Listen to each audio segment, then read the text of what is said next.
Halloween Forever.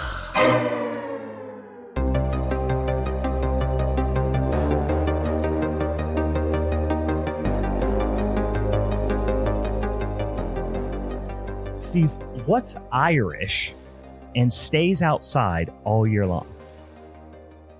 Irish and stays outside all day long. All year long. All year long. Yeah. Oh. I don't know. Steve, it's patio furniture. Oh my God. Welcome, boys and girls, to a very Irish, I don't know, minisode of Halloween is Forever. I'm Brian. I'm Steve. You get it? Patty. Yeah. Furniture. Oh yeah, no, I get it now. Yeah. It's Irish. Yeah. It's an Irish naming, typical Irish name, Patty, and then something, right? All right, guys. Steve's just mad because I'm interrupting his spa day, and by spa day he means eating spaghetti. Yep. That's a little spaghetti lunch. Just a little old spaghetti lunch here. On a beautiful sunny Sunday, we're recording this of Memorial Day weekend. This minisode will come out on Memorial Day. Happy Memorial Day to all those who celebrate it. We're gonna drink some beers. We're gonna We're gonna eat some hot dogs. Actually, what are you gonna eat for Memorial Day, Steve? You getting down on some hot dogs? Hot dogs are the ideal Memorial Day food for me. Or wings. Yeah. One or the other. Yeah. It's possible I'll have some hot dogs and burgers, but also I got from Aldi. Aldi they've been having their Spätzle back. Oh yeah, I love the Aldi Spätzle. We bought that all the time. Yeah, so I have some Aldi Spätzle with some Weisswurst. I love a Weisswurst. Oof, which is like a hot dog. So it's like a fancy German hot dog made of veal. Right. Usually. So I don't know. I might just eat. Yeah, it's still eating shittily because it's still, cheese and pasta and hot dog. That's all very American-ish things, but also it's just in the German style. So yeah.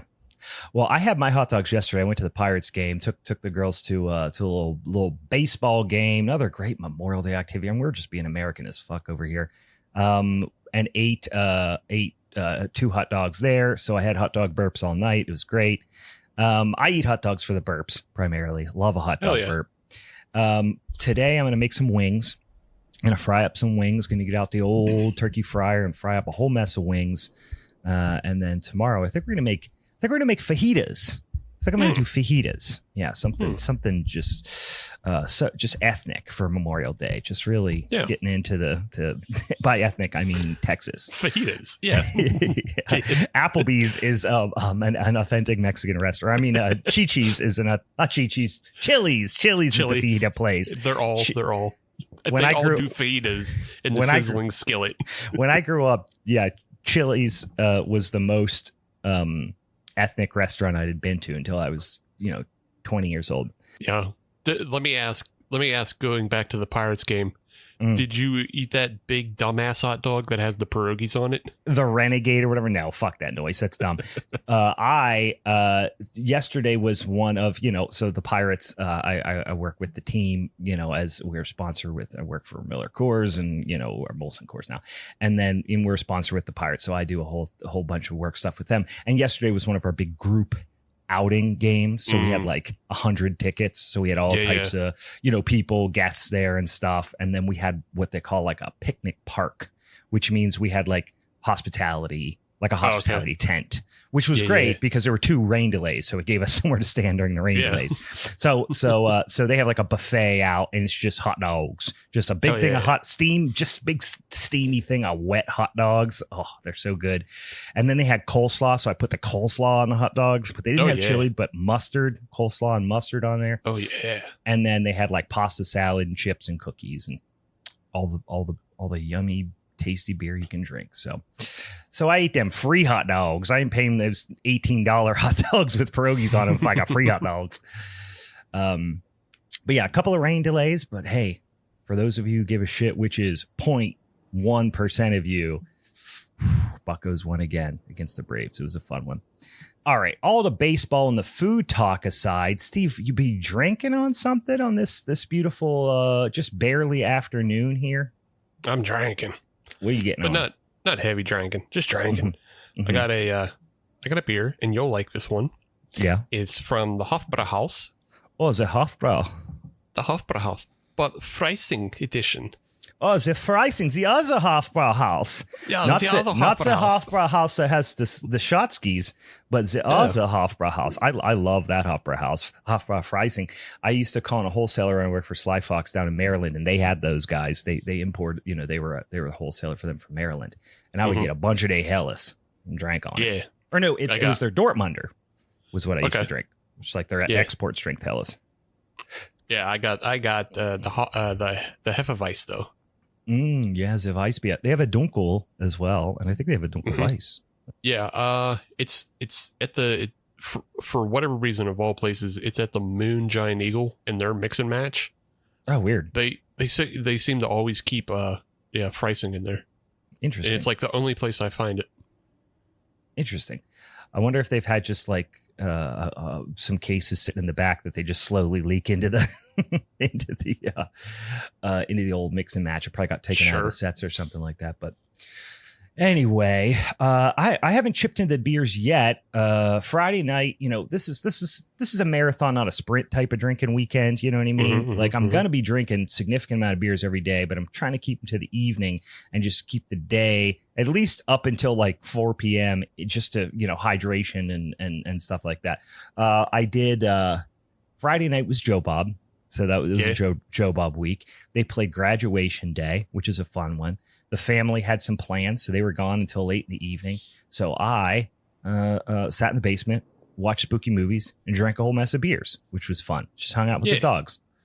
Then last night, went to the Pirates game, had a couple 2 Tree beers, have some friends come over tonight, get out a couple 2 Tree beers, and then family come over tomorrow, have probably a couple 2 Tree beers. So earlier in the day here, I'm remaining on the hydration kick, although this is the most hydrating thing in the world. I bought a case of this at Costco, a mixed pack of this Poppy. It's like a better for you soda.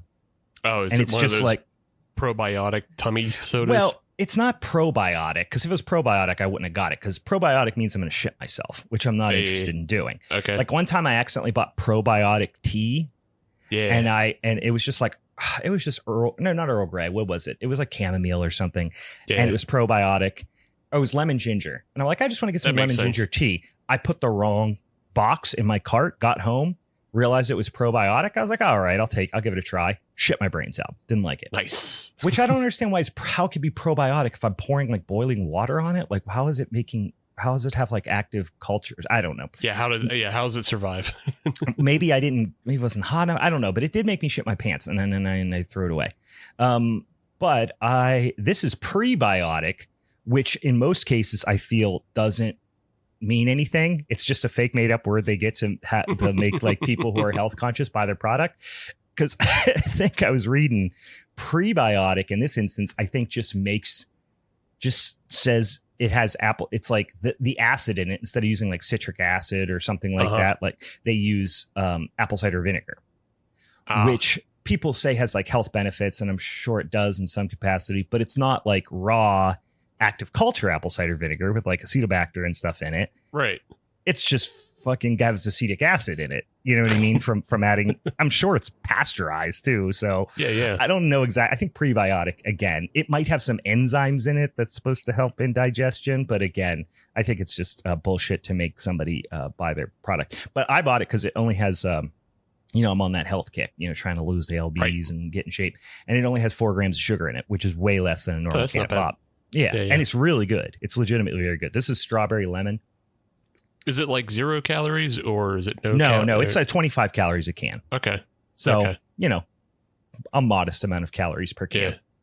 Yeah. So, because I used to drink a lot of sparkling water because it was like between like 0 and 5 calories. But just, I don't know. Yeah. I've lost the taste for it. Like something about it is disgusting. And then it also like just upsets my my reflux.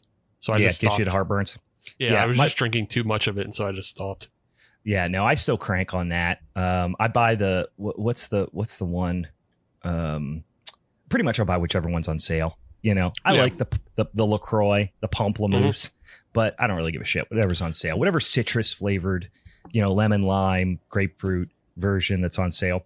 But this is strawberry lemon, and this is the best one. But there's also a straight up just orange soda. Yeah, and this does have it doesn't have aspartame or anything in it, but it has, what is the other, stevia.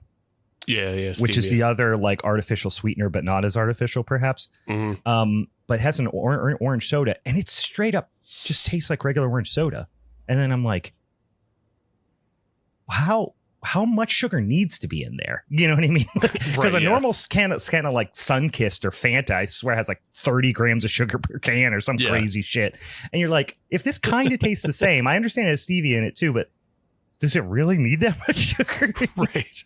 It's wild. And that's also always been the argument with like the Mexican Cokes and the Mexican sodas, because they use just like plain regular sugar, just cane sugar, right? Rather than high fructose corn syrup. Yeah, right, exactly. So it's like fine that way with just like a little bit of regular Mexican sugar, and then we put in like this insane, hard to break down, complex like corn sugar that like spikes your blood sugar and stuff. Yeah. And it's 100% just because of like big agro is like, use more corn sugar, and they're like, it tastes fine with 10 grams of sugar. They're like, make 30.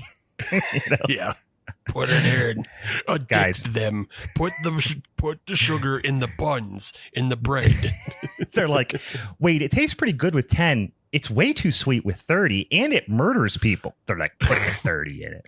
I think it's just what they all get. Listen, if you've heard me say it once, you've heard me say it 1,000 times. It's cream. Corn rules everything around us. Hell yeah. Everything around me, not everything around us. That's not how you spell cream. That's not the acronym. Nope. Creux. Creux. That's the French version when they make LaCroix. Creux. Yeah. But anyway, that's what I'd be drinking on. It's pretty tasty. I would suggest. I would suggest it to friends and relatives. All right. We got a couple other things we got to do at the top of this whole goddamn show. First of all, if you're new to the show, maybe you're exploring, maybe you're a little curious out there on the World's of Podcast, and you're like, what do these boys be doing? Well, this is what we do every damn Monday. We put some spooky shit out there on the internet. And this is what's called a Minisode. But the first Monday of every month is called a Showdown episode. And what we do is we pick a topic, start out with a whole bunch of topics on a spinny ass wheel. We spin that spinny ass wheel. If you have suggestions for that spinny ass wheel to add topics to us, add topics to it and suggest them to us, go check us out on all the social medias at Halloween is Forever. Send us a DM. Say, hey, I want to put this on the topics on the wheel. Put the topic on the wheel. We'll put it on the wheel. Then we'll spin it. Maybe it'll come up. But right now, we already got a whole bunch of them on there. We spin it 3 times. We put those 3 out on the social medias for our friends and followers to vote on. Once we have a topic, me, Steve, and our guest for that month's Showdown episode each pick a movie or TV episode or whatever it is that pertains to that particular topic. Then during that Showdown episode, we all present our arguments for our pick. We argue, somebody gets put in the Boston Crab. Somebody gets put in the Camel Clutch. Eventually, someone gets, a diamond cutter, and then someone takes home that son of a bitch and championship strap for the month after a vote. We announce what won last week? We did, right? We told everybody that next month, So June's Showdown episode, the first Monday in June, our Showdown is going to talk about our favorite episodes of the often overlooked one season, 19 episode masterpiece, as far as I'm concerned, from the early 90s called Eerie, Indiana, which Steve eloquently described as Pete and Pete meets the X-Files, which I think is a perfect way to put it. Such a fun show. It's only 19 episodes long. Do yourself a favor. It's streaming for free in a bunch of places. So we are going to talk about our favorite episodes of that show on the first Monday in June. Our guest. Should we announce our guest, Steve? Why not? We haven't announced our guest yet, so we can announce our guest now. We have a reoccurring guest, guys. One of our favorite reoccurring guests. We have our excellent friend, Louie, from the Haunted Hangover podcast. If you're a spooky ooky boy or girl out there, and especially if you love Halloween, which obviously we do, and all good spooky ooky boys and girls do, check out the Haunted Hangover podcast. Louis talks about all things Halloween year long. Big horror fan, filmmaker, maker of music, all different, I would say connoisseur of all things nostalgic and spooky. And I know he's a big fan of this show. I've heard him talk about it on his show. So I reached out and said, hey, boy, you want to come over here and talk about your show? And he is going to oblige us. So that's going to be our guest for June. We are also ready to pick our episodes. So it'll give you all a little head start to go out there. You can watch the whole all the episodes. Like I said, it's only 19, but it's a super fun show that you should check out regardless. But if you don't have time to watch them all, you can watch the ones that we decide. They're half-hour shows, so they're like 20 minutes, once the commercials are taken out. So they're pretty darn quick. So I will tell you, first of all, generally speaking, we give our guests the first pick, which we did this time as well. And I'll be honest with you, I was messaging Louis. I already knew which one he was going to pick. It was down to one of two, and I guessed which one he was ultimately going to pick. He is going with an episode which was up there on my list, and I specifically didn't set my heart on it because I was pretty confident he was going to pick this one because I think I've heard him talk about it on his show. He's doing an episode called Scariest Home Videos, which is super, super fun, wacky episode. Spoiler alert, it got a mummy in it. Got a dang old mummy in it. Dang old mummy. And then what episode is that, Steve? That should be episode 5. Episode 5. That's our early on one. I am going to pick an episode that has a lot in common with Louis' episode, and we'll talk about that on their Showdown episode. I picked an episode called Mr. Cheney. I did not write down the episode number. Steve, what's the episode number of that one? That one should be 14. 14. I know that's later in the season. That one's definitely later in the season. All right. That leaves it to Steve. Steve, I know you were between a couple. Which episode are you going to pick? Man, I'm still actually torn. Okay. So what are you going between? So right now I'm between The Lost Hour. That's a good one. And The Loyal Order of Corn. Why can't I remember that one? That one's not ringing a bell for me. That's not the one with the harvest. Like he wins the harvest. No. Okay. No. He becomes like the Harvest King or whatever. No. No, that's mine. That's yours. Yeah, that's your mine. episode, Right. no. That's Mr. Cheney. Yeah. Yeah. Because there's a guys. Spoiler alert. That's why I said Louis has a mummy in his. Mine got a dang old wolf man. Got a dang old werewolf. And that's all I was remember was the werewolf. But yes, that's the same one where he wins the Harvest King or whatever. So. Yeah. So I wanted to do The Loyal Order of Corn because it has like a lot of hallmarks of similar things, but it also doesn't have a villain in it. Doesn't have okay. I'm for some reason I'm blanking on what this episode is. So it's an episode where Marshall and Simon are investigating the Loyal Order of Corn, which is basically like it's like a Mason Lodge. But also, obviously, you see that there's going to be like Illuminati kind of ties to it. Okay. And then they find a TV screen in like the secret room of the order, and Simon gets transported to another planet. Oh, yeah. Now I know which one it is. Yes. Okay. Yeah.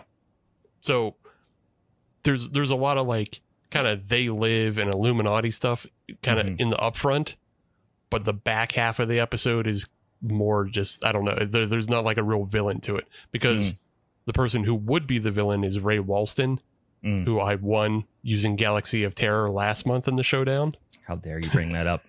How dare you?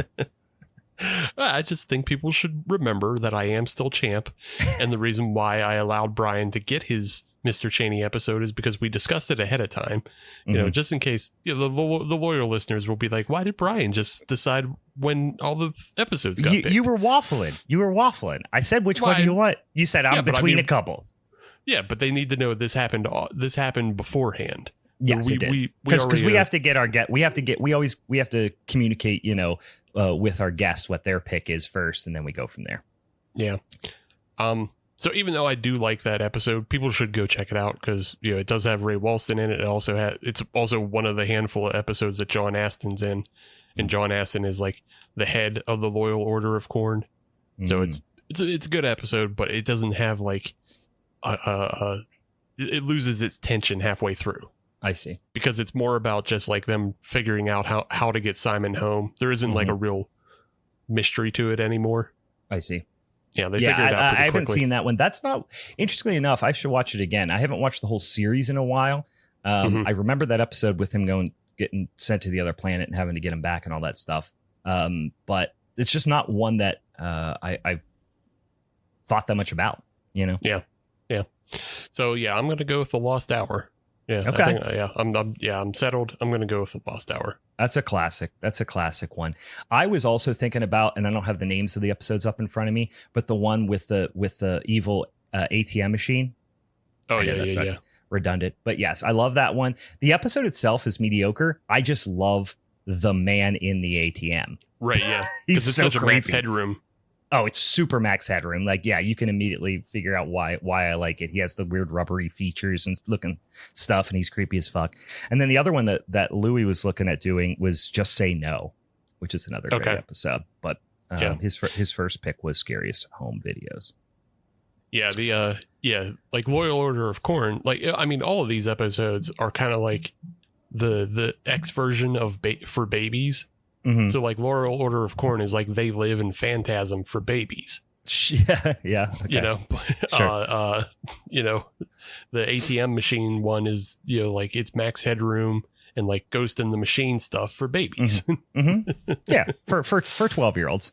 Yeah. So very, very, very nostalgic for me. I love the show when it came out, and I've continued to love it. And you just couldn't find it for a long time. Like, maybe when I was in college, like kind of pre-streaming type of stuff. There is a DVD that was released, but like this was before, Amazon and all that stuff. You probably could have got it on eBay, I'm sure, at that time. But now that it is streaming multiple places for free in the last handful of years, I've revisited it and just kind of fallen in love with the series all over again. So I'm super excited for us to talk about it in our Showdown episode for June. But guys, we got a couple other things we got to talk about, and then we got to talk about a sumbitch movie today. First of all, we are getting ready. Has it released yet? Yeah, it did. Last week, right? Our first episode of our new Patreon exclusive podcast, Youth Group is Forever. For those of you who have been following on the Patreon, here's how this goes. We got a Patreon. It's Halloween. It's patreon.com/Halloween is Forever. And we got a couple of dang old tiers over there. But for the premier tier, the tier you're going to want to get, where you get access to the Discord, where you can hang out with us during recordings, as we oftentimes have. Dan's in the Discord right now. We oftentimes have some of our friends here watching live in the Discord, and commenting and gibber jawing and all that type of stuff. If you want to do that, you sign up for that rascal tier at $5 a month. You also get a bunch of other specials. Steve does a lot of reviews and recos and fun stuff that get shared out to you via the Patreon. And then we also have a Patreon exclusive podcast. Steve, why don't you tell the boys and ghouls about how that project's been progressing? Because I'm feeling very good about where we're at with that. Oof. We have a brand new series, and we did the first episode, and it is called Youth Group is Forever. Mm-hmm. And Brian is subjecting me to his infinite wisdom. In his infinite malice. Yeah, both. And Brian is subjecting me to Christian-made horror films. So they're not just films like Stigmata that it's have not a Christian, just Christian themed. It is straight up Christian propaganda. Yeah, it is propaganda. It is, and there's a segment in those shows called The Hell House, which is a reference to, the way Christians made haunted houses. Mm-hmm. Well, now Christians are also making horror movies, and the horror movies are all about, you better follow the rules or else somebody's going to be mad. And that somebody is Jesus Christ. That is the big old daddy in the sky. He gonna be pissed. He's gonna be mad. Don't touch your dick. Don't you touch your dick. don't touch anybody else's dick either. No one's. Don't do it. It's explicit. Never. Very explicit. Don't pretend it's not there. So it's a lot of fun. We did our first episode after Steve. I should say, for those of you who are new to this, or for those of you who aren't on the Patreon yet, Steve made me watch every single one of the fucking Fast and the Furious movies. They're all 2+ hours long. They suck ass. We did that one. We talked about it. It was fun to talk about, but the movies are so disgustingly bad.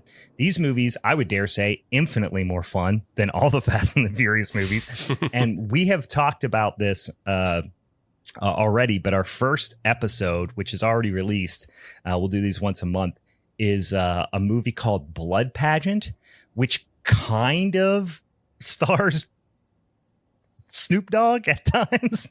It's sure. Bizarre. It's a fucking hilarious batshit movie. And I started watching what I think is going to be our next episode, Steve. I haven't went through. I was sniffing it out to see what it was going to be like. Wasn't doing the deep dive with taking notes and all that stuff for the episode. I just watched like the first 20 minutes and I'm pretty much hooked. The next one is I'll just as a teaser right now, so y'all can go out and find it, because you're gonna have to watch this in several sittings. No one could stomach this in one sitting. This movie, and let me get the year right so you can find it, because it's hard to find, but you can find it on YouTube.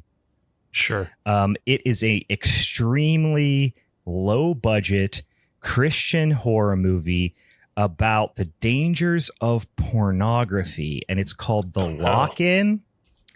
And it is out there. Hold on, let me make sure, because there's multiple movies called that. I believe it's 2014, but I just need to double check. Oh man. Yes, it is. Man. The Lock-In from 2014. You can find it out there on YouTube. The version that I was watching was uploaded by somebody called The Movie Doctorful, and it's The Lock-In, and then in brackets, laughably bad Christian horror movie. But you could find it other places, streaming, all that type of stuff. Just steal it, please, please, please, for the love of God. If there's or for the love of Satan, if there is an opportunity to not pay for this movie and watch it and steal it, please steal this movie. Do not make sure no one gets paid for it. I don't think you can even buy it anywhere. But in the off chance somebody's making money off this movie, do not steal this movie, please. But it is so cringy. It's great. It has a 1.9 on IMDb. Steve, you're in for a treat. This is perhaps, and I've only watched like 15 minutes of it, and it is, I don't know. It's the definition of cringe. I love it so much. I love it. We're going to talk about it. It's so fun. Everyone in it's so gay, and they're trying so hard to not be gay. It's awesome. And it's all about porn, the dangers of porn, and that demons attack you if you look at naked pictures of other human beings. That is the all-time. I don't even think it's on Tubi. I don't even think it's on Tubi, because I believe I looked. It is hard to find, because it is the dregs of the internet, and you're really, really going to enjoy it. And just remember, as a precursor, between now and then, don't look at porn, because demons will take your soul if you look at naked pictures of other human beings. That is true. It's a fact. I learned it during this movie. So get ready for that. Steve is grimacing, and then it's sweet.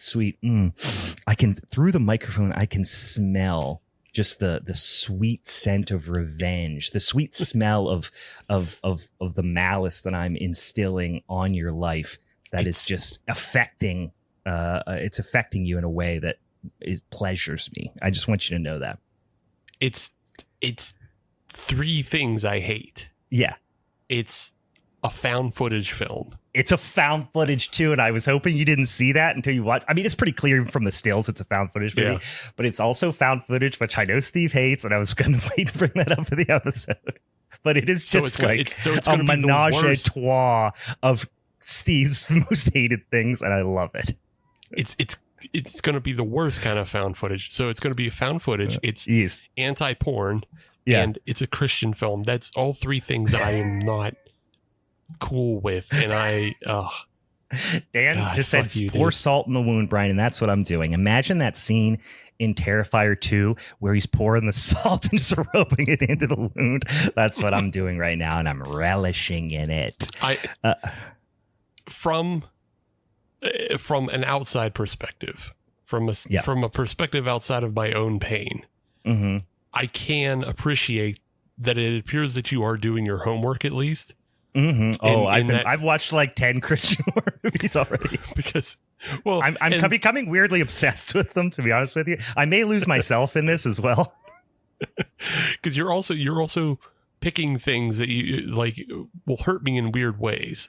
Because first we had to go through Snoop Dogg's religious era that I didn't even really know exists. I just kind of tangentially like Snoop Dogg.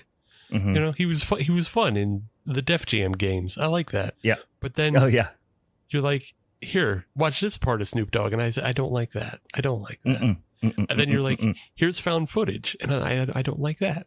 So yeah, this movie, I will be honest, this was near the top of my list from the beginning. Like, I looked up this movie months ago, and this is a movie that one of the movies that made me want to do the weird Christian propaganda horror, because this is near the top. This is one of the big guns. There's some other really great ones out there, and there's some others that I haven't watched yet that I might want, that I've heard some damning things about. But this is one of the ones that like made me want to do this topic. So this is one of the big guns. I'll be honest with you.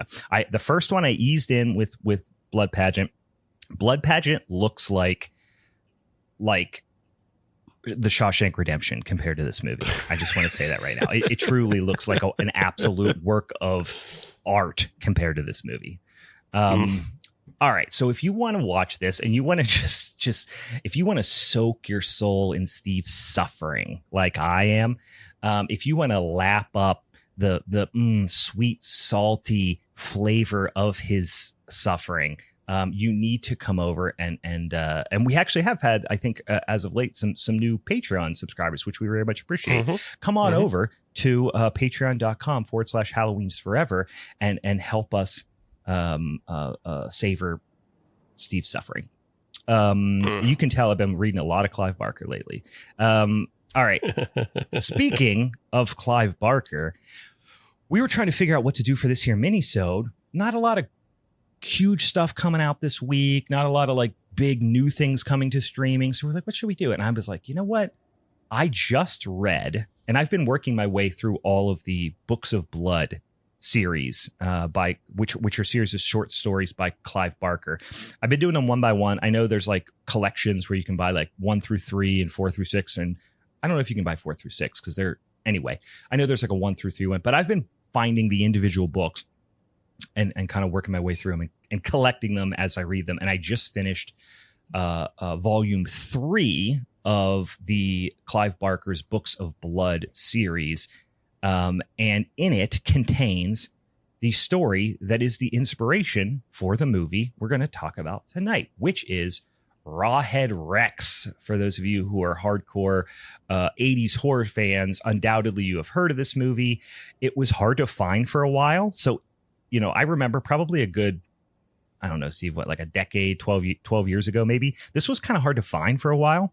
But now it's you know, I mean, it was on Prime, it's streaming all over the place now. But for a while, this was kind of a difficult find. And it's a bonkers ass movie. And it's, dare I say, an even more bonkers ass story.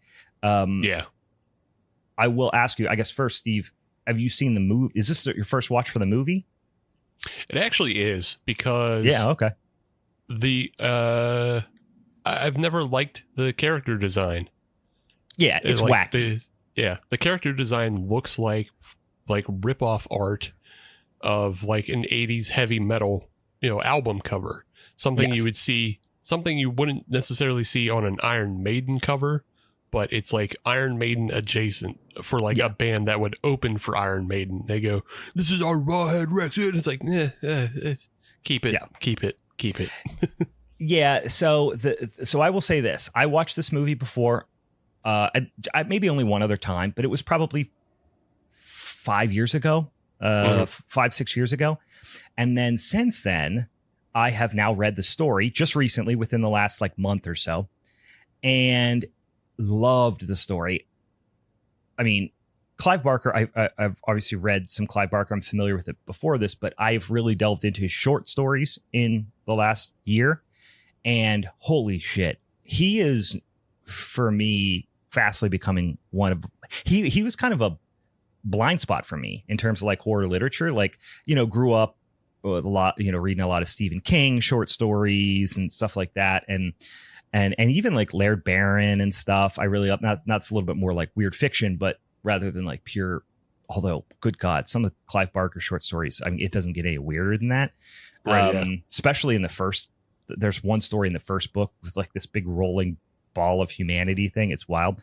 Anyway, I've fallen in love with Clive Barker short stories, and he's quickly becoming like one of, if not my favorite horror author. So I intend to read every damn thing that he's ever come out with. Have you read the story yet? Have you read the story? I hadn't read that specific story. I've read a bunch of other stuff of his, and like I love a lot of his stuff, and a lot of his stuff also goes really well in the comic adaptations. So I could see that. Not great for movie adaptations unless you have a big budget, but I can see it being very good for comic and graphic novel adaptations. I mean, not just the big budget, but also just like a budget that is solely your own. Like it has to come from like a Mel Gibson type where it's just his own movie, so he can include as much fucked up stuff as he wants. Because like Clive Barker's stuff gets super dark. Oh yeah.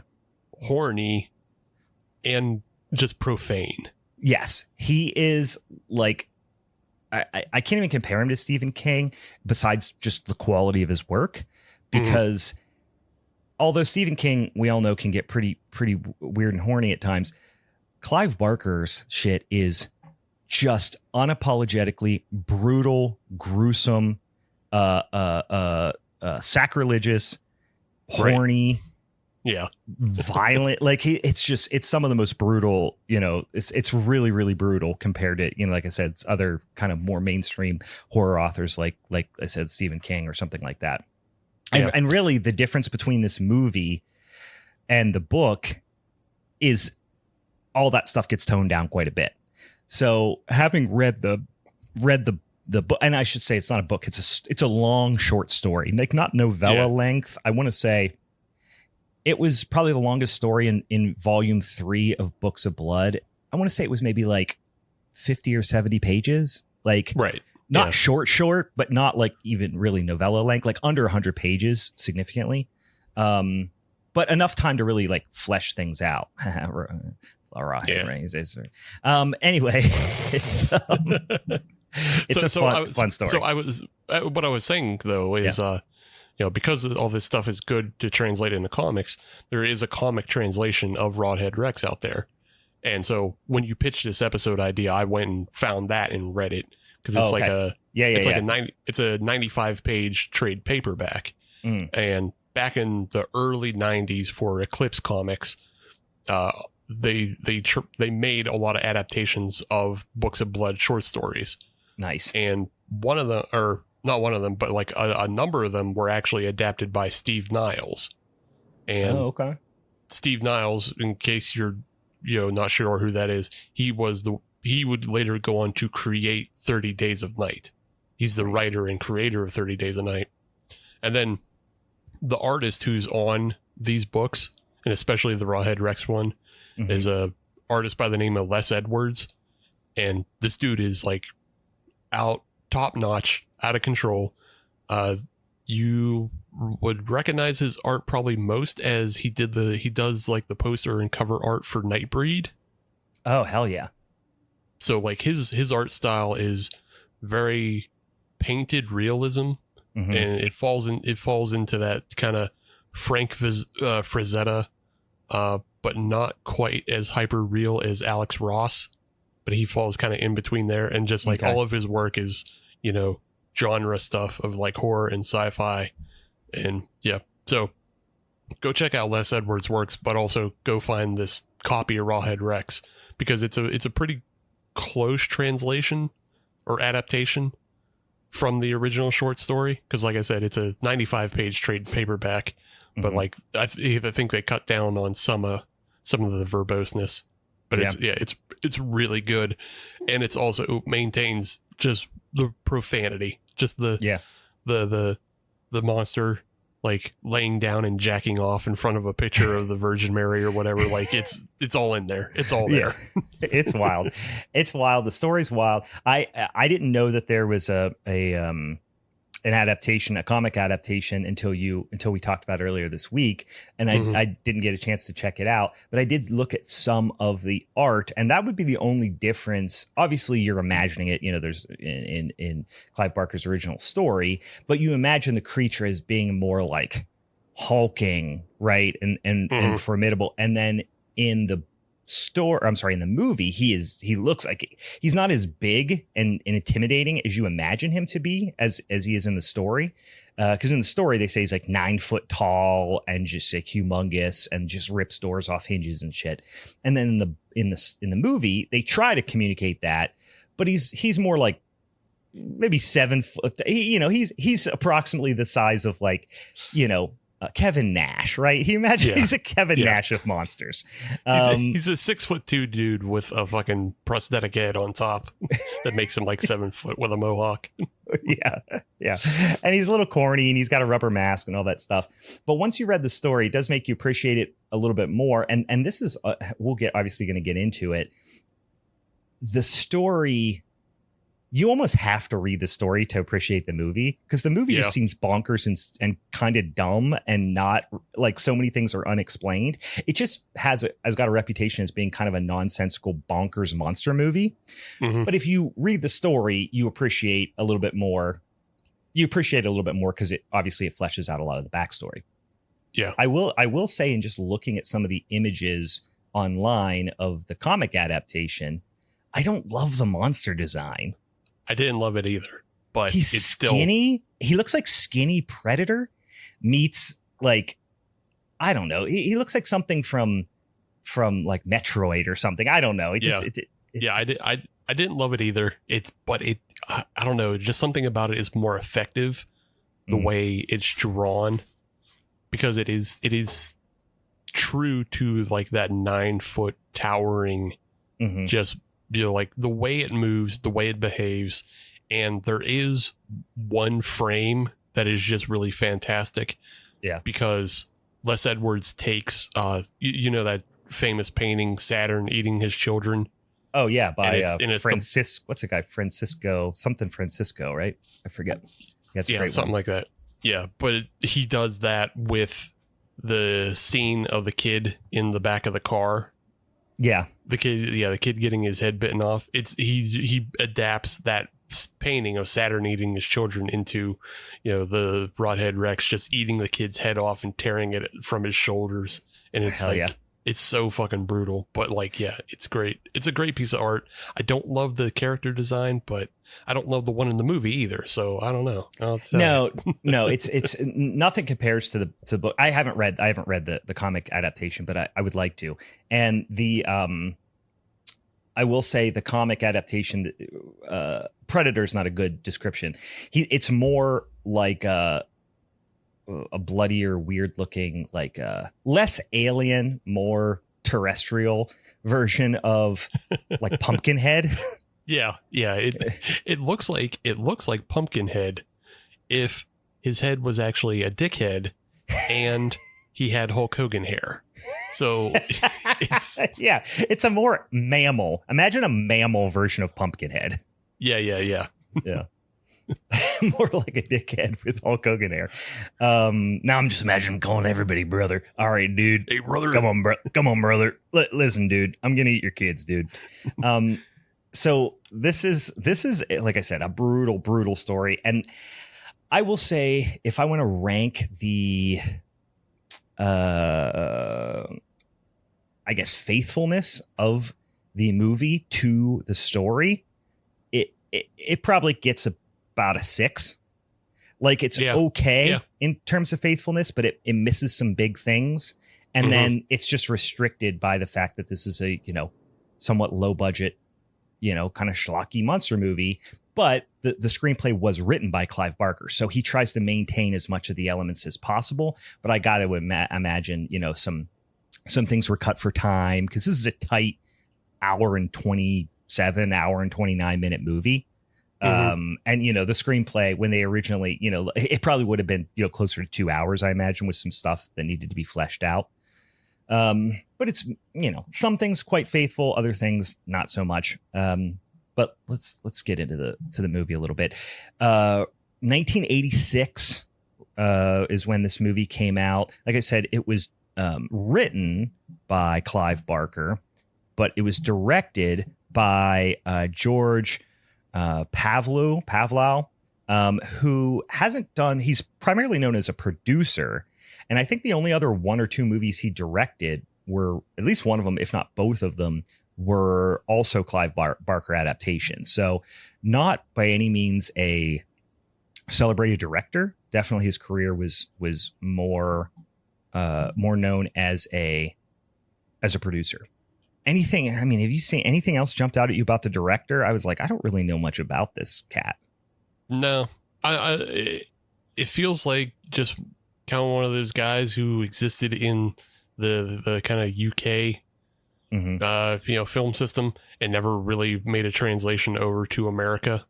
So it's it's someone you may not terribly be familiar with, and like you're saying, everything else he directed seems like Clive Barker adaptations as well, which I wonder, I don't know, I didn't do enough research ahead of time. Like, I wonder if just like as a producer, was he more there like holding Clive Barker's hand in a way as a director? Could be. I mean, to take someone with producing experience and kind of make them the director. I don't know the whole production story, but that feels like it makes sense a little bit. It might be one of those writer producer, like obviously they had an ongoing partnership, as they worked on multiple projects together. And perhaps he was a bit of a, there for consulting purposes as Clive Barker kind of got his feet under him in filmmaking. But because this came out only a couple years after the story came out, which this was in the first 3 volumes, which I think are all like 84, 85. And this came out in 86. So like this was pretty quick on the heels of the actual release of the collection where the story existed. Yeah. So I don't know. I'm not sure where all that falls. Although, so Clive Barker directed The Forbidden in 78, which was like a short film that he did. And then he directs Hellraiser in 87. So like maybe there was just something about, like they needed this George Pavlou guy to take the official director's credit or something, again, hold his hand. And then by that time, Barker was ready to do Hellraiser and Nightbreed on his own. I don't know. Yeah. I don't know. Yep. As far as the cast is concerned, some familiar faces for sure. A lot of British actors, as you might imagine, very British production. Although, interestingly enough, and I'm not sure why, maybe it's just the location that they had access to, the story takes place in rural England, whereas this takes place in rural Ireland. And they changed the name of the towns, too. The name of the town, the name of the main character. Yeah, it takes place in, I think, what is it? Hawthorne is the name of the town. I have it in my notes here. It's Rathmore. Oh, yeah, Rathmore. Yeah, Rathmore in the Irish countryside. So it's a small village. So a small village setting, but in this case, Irish. And then in the story, it's a small English country town called Zeal. So again, some interesting decisions. I'm not 100% sure why that was the case. But the character, I believe in the story, and I forgot to write down, but I think his first name is Ron, whereas it's Howard in this one. I was like, is that some sort of nod to Ron Howard? I have no idea. I don't know. Such a strange thing to switch it to Howard. But it's played by David Dukes, who you recognize his face, but I could not place him what I knew him from. He was in Gods and Monsters in 98, A Little Romance in 79. Never saw that. But he was also in, a lot of people might know him from, he was in 7 episodes of Dawson's Creek, for a little bit more recent. that was really he also just has like a pretty, I don't mean this in a mean way, but a little bit of a generic face. He just kind of looks like a tall, handsome guy. Like he was on a TV series callalled The Mommies in the 90s. He was on 27 episodes of that. Never saw it. Sisters, another episode. He was in War and Remembrance, a TV miniseries in the 90s. He just kind of was in a lot of 90s and 80s television, primarily. Notably, though, he is on the Stephen King Rose Red TV miniseries. Never saw it. Yeah, there you go. Some genre fans might know him from that. So he plays Howard Hollenbeck, and then his wife Elaine is played by Kelly Piper, which many of you would probably remember from the person who is in the car with Tom Savini when Tom Savini jumps up on his own hood and blasts his head off in Maniac. So the exploding head double barrel shotgun scene from Maniac. She plays a pretty prominent role there in the film 1980s Maniac. She's also in Vice Squad. You recognize her face. She's in just an enormous amount of 80s TV and movies. Other people worth mentioning. You've got Niall Tobin, who plays Reverend Coote. Again, another very recognizable British actor of the time. Again, just nothing that I immediately was like, oh, I know him for that. But he's in a ton of stuff. British, I'm sure, any British listeners would probably know him from even more. But you see him pop up as small parts and stuff. And then the other character, which I thought did a fantastic job, Ronald Wilmot as Declan O'Brien, who plays a wild-ass character in the story and is a wild character in the movie, too. And then playing the monster, in this big giant suit, Heinrich von Schellendorf, which is just a hell of a name. His main credits are, of course, as the titular Rawhead in Rawhead Rex. And then he also was in a movie called Call Me Rawhead, an interview with Heinrich von Bunau. I don't know. Why is his name different in that one? It's not Schellendorf. But I think his claim to fame is he has one actor credit, and it is as Rawhead Rex and Rawhead Rex. But my God, does he have a great name? I have to Heinrich von Schellendorf. That sounds like a monster's name just by itself. It's so funny that there was only 2 people in the UK that were, over 6'10", and he was one of them. And the other one was they tried to get Peter Mayhew, who played Chewbacca, of course. Oh yeah, they tried to get him, but he cost too much. You can't. Yeah. In 1986, he's still playing Chewbacca. So right. Yeah. Yeah, so they got the other tall guy. And I will say, and this is no slight here, fine, he did a pretty crappy job of playing him. Now, this is a difficult big suit, like Steve said. It's probably he's a tall guy, and then they just put a big head on top of him, and he's got a lot of makeup, a lot of prosthetics, a lot of rubber on him, and also in the story, he's this giant, hedonistic, naked, bloody death fuck monster.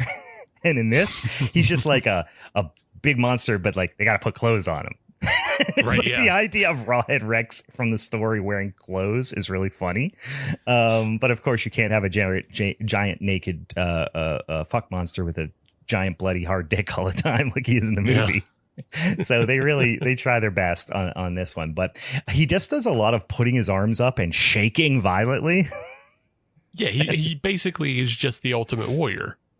He just runs around shaking his arms and yelling. He is always, and even has kind of the hair too of the ultimate warrior. Yeah, he has, because all his clothes are tattered. The same way, the Ultimate Warrior had those fucking leg streamers and shit. Yeah, the streamers. I always thought that he looked like a child's bicycle. You know what I mean? He's always running around with streamers from the handlebars. Yeah, it's not a great creature design. They did what they could. It's still fun and effective in some scenes for sure. And don't get me wrong, I love this movie. It's not good, but I love it. But the book coincidentally made me like it more because I'm like, you know, because now I'm imagining this goofy rubber monster as like a giant fuck beast, you know, and I'm like, wow, it'd be real cool if it was more like the book. Well, that's the thing. Between the book and the comic, you both get you get the psychology of Rawhead Rex.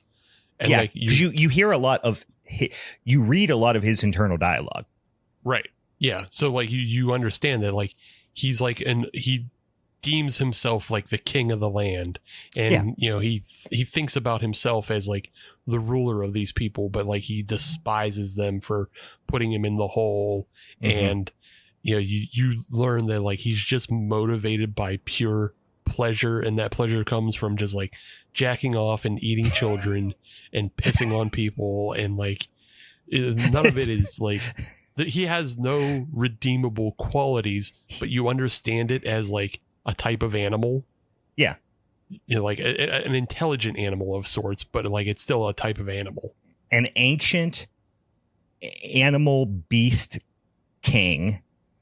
Demigod, honestly, right? Like a demigod of a land that is purely hedonistic and naturalistic, and is here to eat and fuck and dominate the other living beings of this area. You know what I mean? Yeah.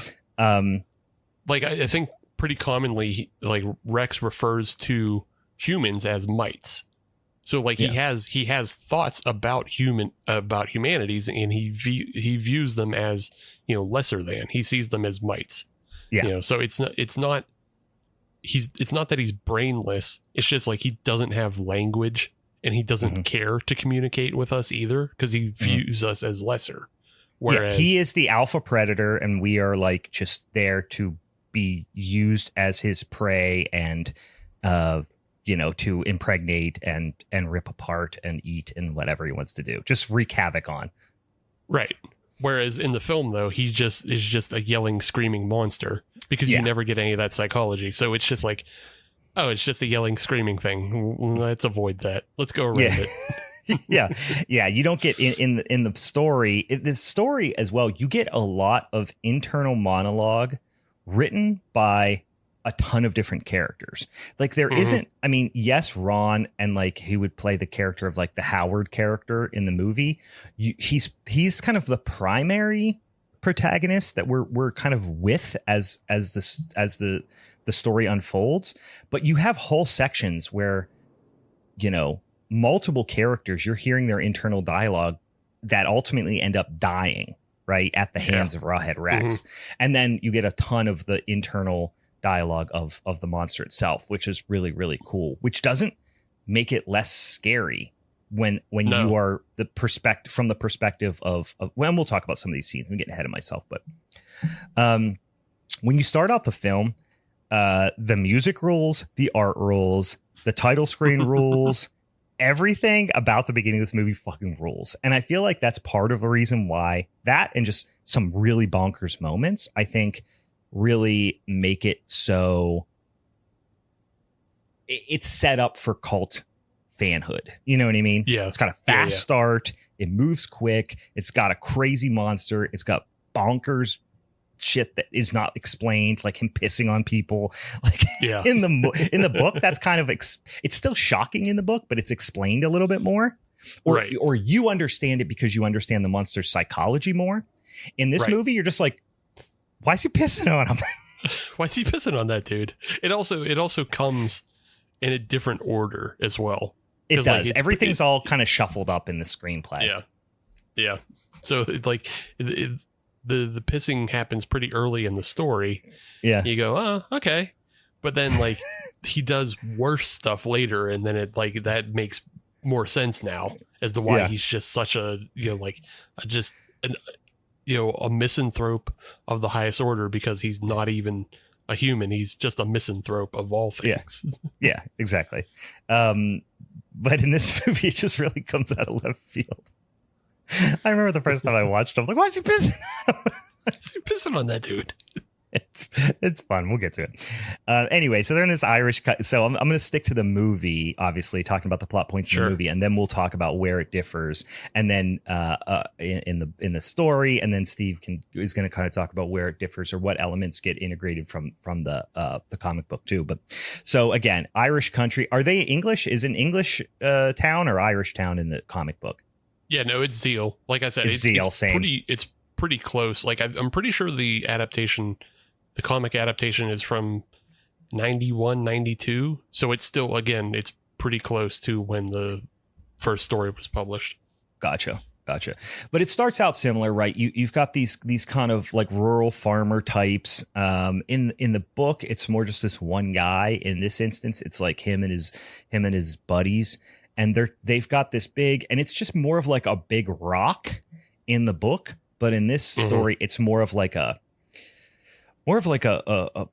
big stone totem. Yeah, I was gonna say a pillar, but yeah, it looks like a big stone ritualistic totem type of thing. Whereas in the story, it's just a big old dang rock that's out in this farmer's field.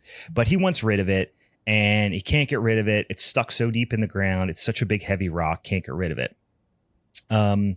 So they're kind of jumping back and forth in the movie here, but you get to Howard and his family, and they're traveling around this countryside because he's like kind of an anthropologist type / author, and he's like researching all these old historical, whether it be Neolithic or certainly pre-industrialized like religions and like ancient European religions and belief systems and old church manuscripts and iconography and churches and stuff like that.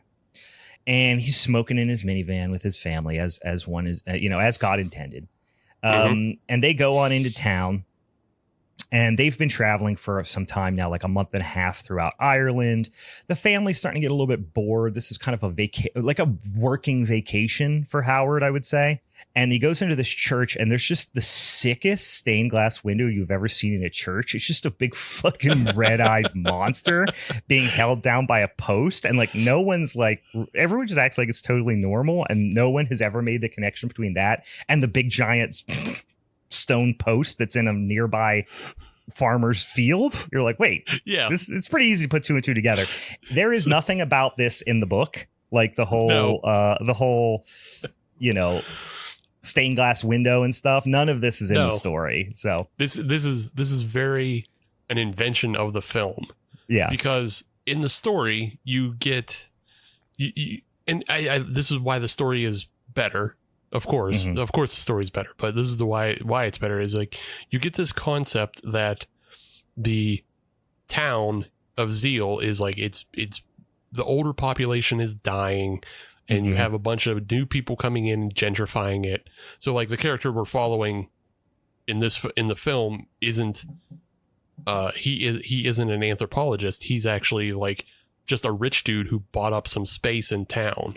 And like he's is moving his family to this town. So like there's a lot of stuff about the gentrification, and there's still the weird old like Lovecraftian locals that still kind of abide by the old belief systems a little bit, or at least remember the old belief systems, but all the new people are allowing them to be forgotten.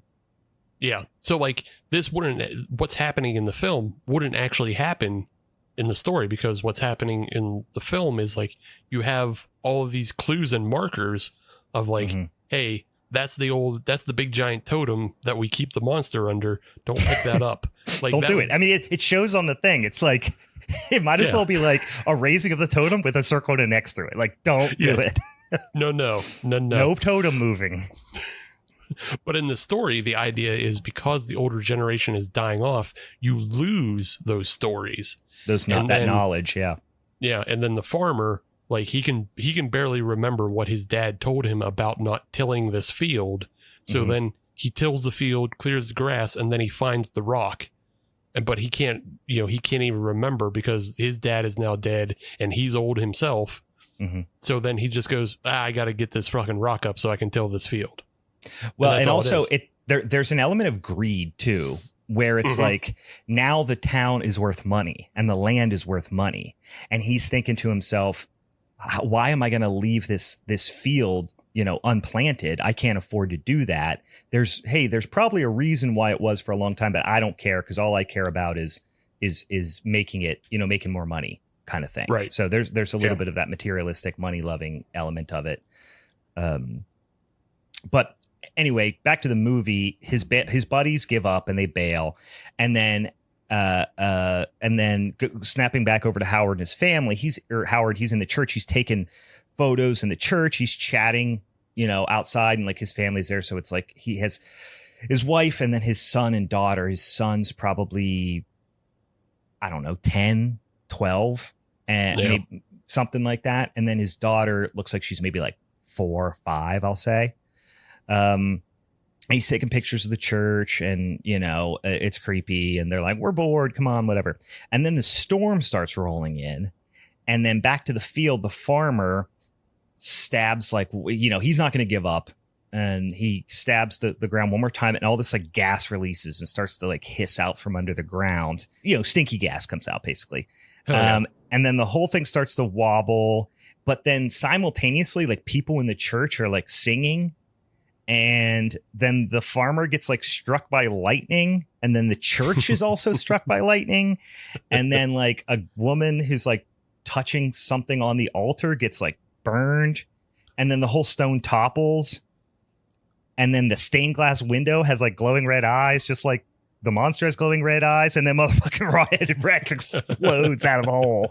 Like, it all just happens so fast. Whereas there's this big tension build up in the book, and in this instance it's just like motherfucking Rawhead Rex, like his entrance music plays, the Ultimate Warrior's entrance music starts playing, and he blasts out of the hole.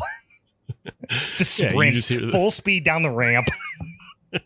So coked out of his brain. You see his pupils are so dilated. Yeah, they're dilated and they're red constantly. Like, you have to imagine like there's actually a tunnel system underneath this farm, and that he's sprinting down that tunnel so he can hit the ramp and bust up out from the bottom. Yeah, he's the Ultimate Warrior and just like the Ultimate Warrior, he has very limited mobility. He sucks in the ring, but he's just all looks. He's all bark and no bite. All looks and all energy. Yeah, but literally can't wrestle his way out of a paper bag. He just screams at people and bites their necks. Howard goes in and meets who's my favorite character in this, and probably one of the weird, creepy characters in the story too, is Declan O'Brien. I don't think his name is Declan in the story, I believe, but I don't know if you ever get a last name. I forget. Is it Declan? It's something similar to that in the story. No, it is Declan. I'm pretty sure they just call him. They also call him like Egghead and Eggface. A lot of the time, because he's just like this. He's just this weird bald dude. Yeah. So he's like I think I don't know this term as it applies to religion, but he's the verger. Yeah. I don't know. I took it as like a deacon? Kind of. Yeah. That's what I took it. So like, he's not the priest. He's like the priest's assistant. Yeah. Because he cleans up all the cum and stuff afterwards. He's the mop boy. He's the mop boy. He gets all the cum out the back. Yeah. He's the one that mails the payoff checks. Yeah. He mails the checks. He mops up the jizz. Yeah. He sits in the cuck chair with the video camera. Cuck chair. It translates to verger. Actually, is an old European word for cuck chair. Yeah. He very clearly doesn't have the like the collar on. Right. So like he has So he wears like kind of the vestments, but not the collar. So he's not a full priest or anything like that. Yeah. So the guy who's kind of the full priest, I think, is like a reverend or whatever, I don't know, is Coot. He goes by Coot, which in the book, when I was reading it, I could not help but picturing Cooter from the Dukes of Hazzard. Dukes of Hazzard. Oh, yeah. I couldn't think of anybody but Cooter from Dukes of Hazzard the whole time. Declan is a creepy fuck, not friendly. Basically says, go to the rectory. That's where you'll find Coot. So Declan then touches the altar and gets zapped. And that doesn't happen in the book either. The altar plays a smaller role. It does play a role in the book, but plays a smaller role. Nobody gets fucking electrified or burned or whatever on the altar in the book. But he touches it and gets zapped and immediately becomes like brain controlled by Rawhead. And he doesn't know what's happening, but he knows Rawhead is like calling to him and communicating with some like ancient evil is communicating to him. And now Declan is like, you know, getting lured into the world of being basically like Rawhead's familiar, essentially. Mm-hmm. Yeah. And then Coot does meet Howard. They go and chat about like sacred sites and shit like that. And then Howard is staying at the Tall Man, which there's a little bit more about that. Like there's a little bit more backstory about the like local gathering place and how it's changed with all the gentrification in the story, but not a lot in it in the movie adaptation. There's a little bit of tension with the family. Like I said, they're getting bored. They want to go home. They're getting restless, like, you know, kind of held up in the Tall Man while Howard is out doing his pictures and is learning about his spooky ookies and stuff. You would think, because this is a short story, like I said, I don't remember. I want to say let's say it's around 60 pages, maybe a little bit more. And you would see that's like a good, so sometimes when it's a full length book, the movie really has to speed up to hit the major plot points and it feels a little overstuffed. But if it's a really, really short story, like The Mist, like you have a lot of room to like flesh things out. This feels like it should be a good length story to translate to a script. Mm-hmm. But it's not paced very well. For saying that, it really feels like you're rushing. It feels very rushed at times, I'll say. Yeah. It's not paced very well. And again, because so much of this is internalized stuff, that's generally considered like, it's one of the first things you learn when you're like writing screenplays is don't write unfilmable stuff. And unfilmable stuff is 90%, you know, what they mean by that is internalized stuff, like things you can't you can't tell a character's thoughts or motivations by what's in their brain.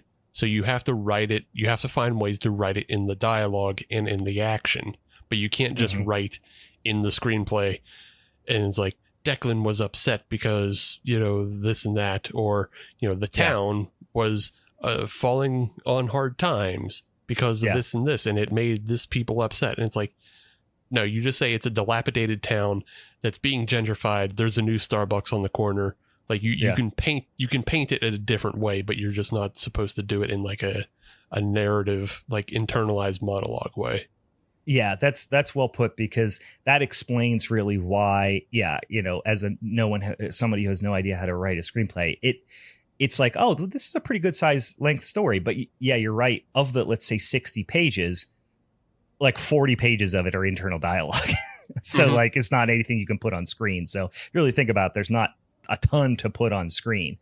Obviously the story wasn't written with creating a screenplay in mind. But anyway, so we do get over to another instance in the story where you really kind of get this, like, a lot of internal dialogue, and really you are from the perspective of this couple for a while. And one of the more harrowing scenes in the movie, or in the book, or in the story rather, you have Dennis and you have his pregnant wife Jenny, and you learn, you know, they're hanging around the old farm, whatever, and then you get this all of a sudden this thing of like, the barn door is open, and you know, there's a little bit more, there's a lot more build up and tension in the story. But in this instance, Dennis goes, oh, I got to go check it out. Goes out there. You do get this kind of cool alternating scene as Dennis is going out, sees the barn door has been broken. He knows there's probably some sort of intruder in there. He's scared, and simultaneously his pregnant wife is in the kitchen, and she's like cutting up meat, and they keep going back and forth. So it's kind of a fun little back and forth shot. Yeah. And then ultimately, as you might imagine, Dennis gets Rawhead busts out Ultimate Warrior style through some crates, just like rawr. He basically does that thing that the kids, the bullies in A Christmas Story, I don't know why I always end up referencing A Christmas Story, do, where they just like to scare the other kids, they just put their arms up and go, "Rawr!" And that's what Rawhead does. Yeah. But he busts out of a bunch of, like, I don't know if they're apple crates or something.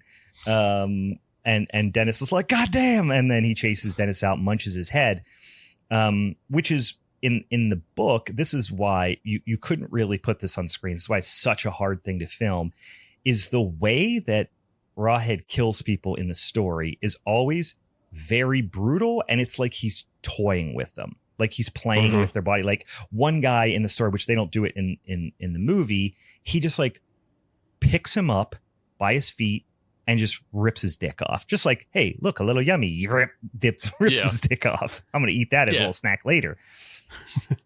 Whereas in the comic, he picks him up and like he tickles his dick with his finger, and then just goes yoink, and then walks off. Like he just leaves him there like that. Yeah, with his dick hanging off.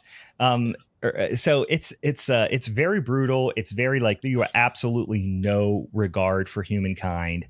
And in the movie, he just kind of goes up and you just see his big rubbery face and his big giant teeth, and he just like kind of does like a zombie throat rip a lot of times or face rip on a lot of these villagers, whereas in the story he's just decimating people. He actually, in the story, they kind of describe something he does quite often is like the most intense version of like a tombstone pile driver, where he just like holds people by their feet upside down and just smashes them headlong into the ground, just like destroying their spine. Like he just goes around tombstoning people everywhere. He goes around, he drives them into the ground. Yeah, planting people. Yeah, that's what they call it. I will say I do love that this isn't like picturesque Ireland, and they don't. This is like grimy rural Ireland. You know what I mean? Yeah. And they don't show any of the gentrification stuff that's in the story. That it's like a cute little charming town. It's like a grimy little Irish hamlets, basically. Yeah, with a trailer park. Yeah, with like a traveler's caravan right outside of town, you know. So imagine the movie Snatch, right? And when they go out to the outskirts of town and you see the traveler's caravan, which is essentially a little mobile trailer park, right? Where you know, I think the term gypsies is like derogatory. I think they refer to themselves as like traveling families, if I'm not mistaken, or Romani or something. Like they refer to themselves as like their heritage, or one of them might be derogatory. I don't know. Well, gypsy is technically derogatory, but not everybody who travels in like the Irish setting is Romani. So that's most of people you would consider travelers. But like, I think Irish have a lot of non-Romani. And then I've been told, I can be wrong about this, but like, because of my Hungarian heritage, I've been told like also there's a lot of non-Romani Hungarian travelers as well. Okay. So. Yeah. So it's just like, you know, this like tight knit community of like I said, traveling families, they call them, which are just, they live typically in like mobile homes and like, you know, live in like almost a little like trailer park outside of town. In this instance, close to like this wooded area, so that Rawhead like feels this his territory, you know, or I guess all this area is his territory. But so Rawhead busts out and fucks up Jenny, like we said, Dennis, and then Jenny hides. And Rawhead just goes in and treats her kitchen like the wet bandits in Home Alone treat just like the neighbor's house. They're just like, he's just messing stuff up on purpose. Whereas in the book, he has a singular mindset, which is to like, I'm going to kill this person and eat them. Right. Yeah. But in this movie, he's just like going around knocking shit off the shelves and breaking plates and stuff. And I'm like, this is dumb, but. Yeah, we can't show him killing too many kids, so what should he do otherwise? Yeah. Vandalism, we guess. Yeah, in the story, there's a lot of talk, internal monologue from Rawhead Rex that not only does he like to kill and eat people, he very much prefers children and specifically babies. Yeah. Like the most delicious succulent meat is babies. Like, that's the Weisswurst that Steve's going to be having. That's his Weisswurst. Hell right? yeah, His babies. dude. Hell yeah. So Rawhead is like stalking into the room to, I believe in the story, he like, isn't he kills her and eats. Does he eat the fetus? Doesn't he eat the baby in this one? Or no? What happens in the story in this part? That in the comic, I'm trying to it's remember what done. happens in the story. Well, yeah, in the comic, it's done that it's she isn't pregnant. She just has she has a daughter that's alive. Oh, And that's right. Yeah, she's not pregnant in the story. Yeah, but she's on her period, which Yes, is that's why right. he leaves her alone. But he does inadvertently takes the kill kids. her. Yeah. He inadvertently kills her because he busts through the second floor window, grabs the kid, and then that causes her to fall down the stairs and break her Same neck. thing in the story, and it's a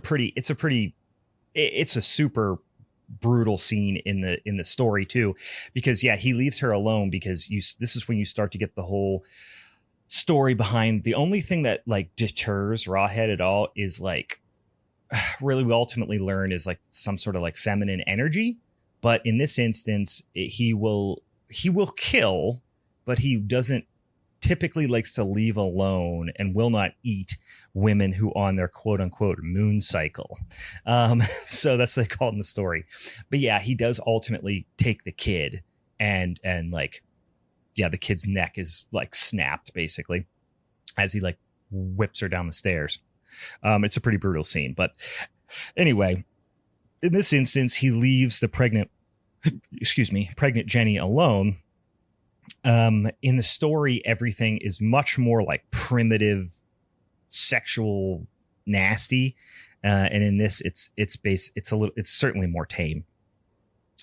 I would say like a theme, and this isn't just in the story, but Clive Barker, like one of the themes he always likes to portray is that we are these like primitive, dumb animals just underneath the facade of polite culture or polite society, but right underneath all this prim and proper, especially British culture, we are driven by, sex and hunger and control and instinct. And, we're all just basically slightly more evolved fuck monsters.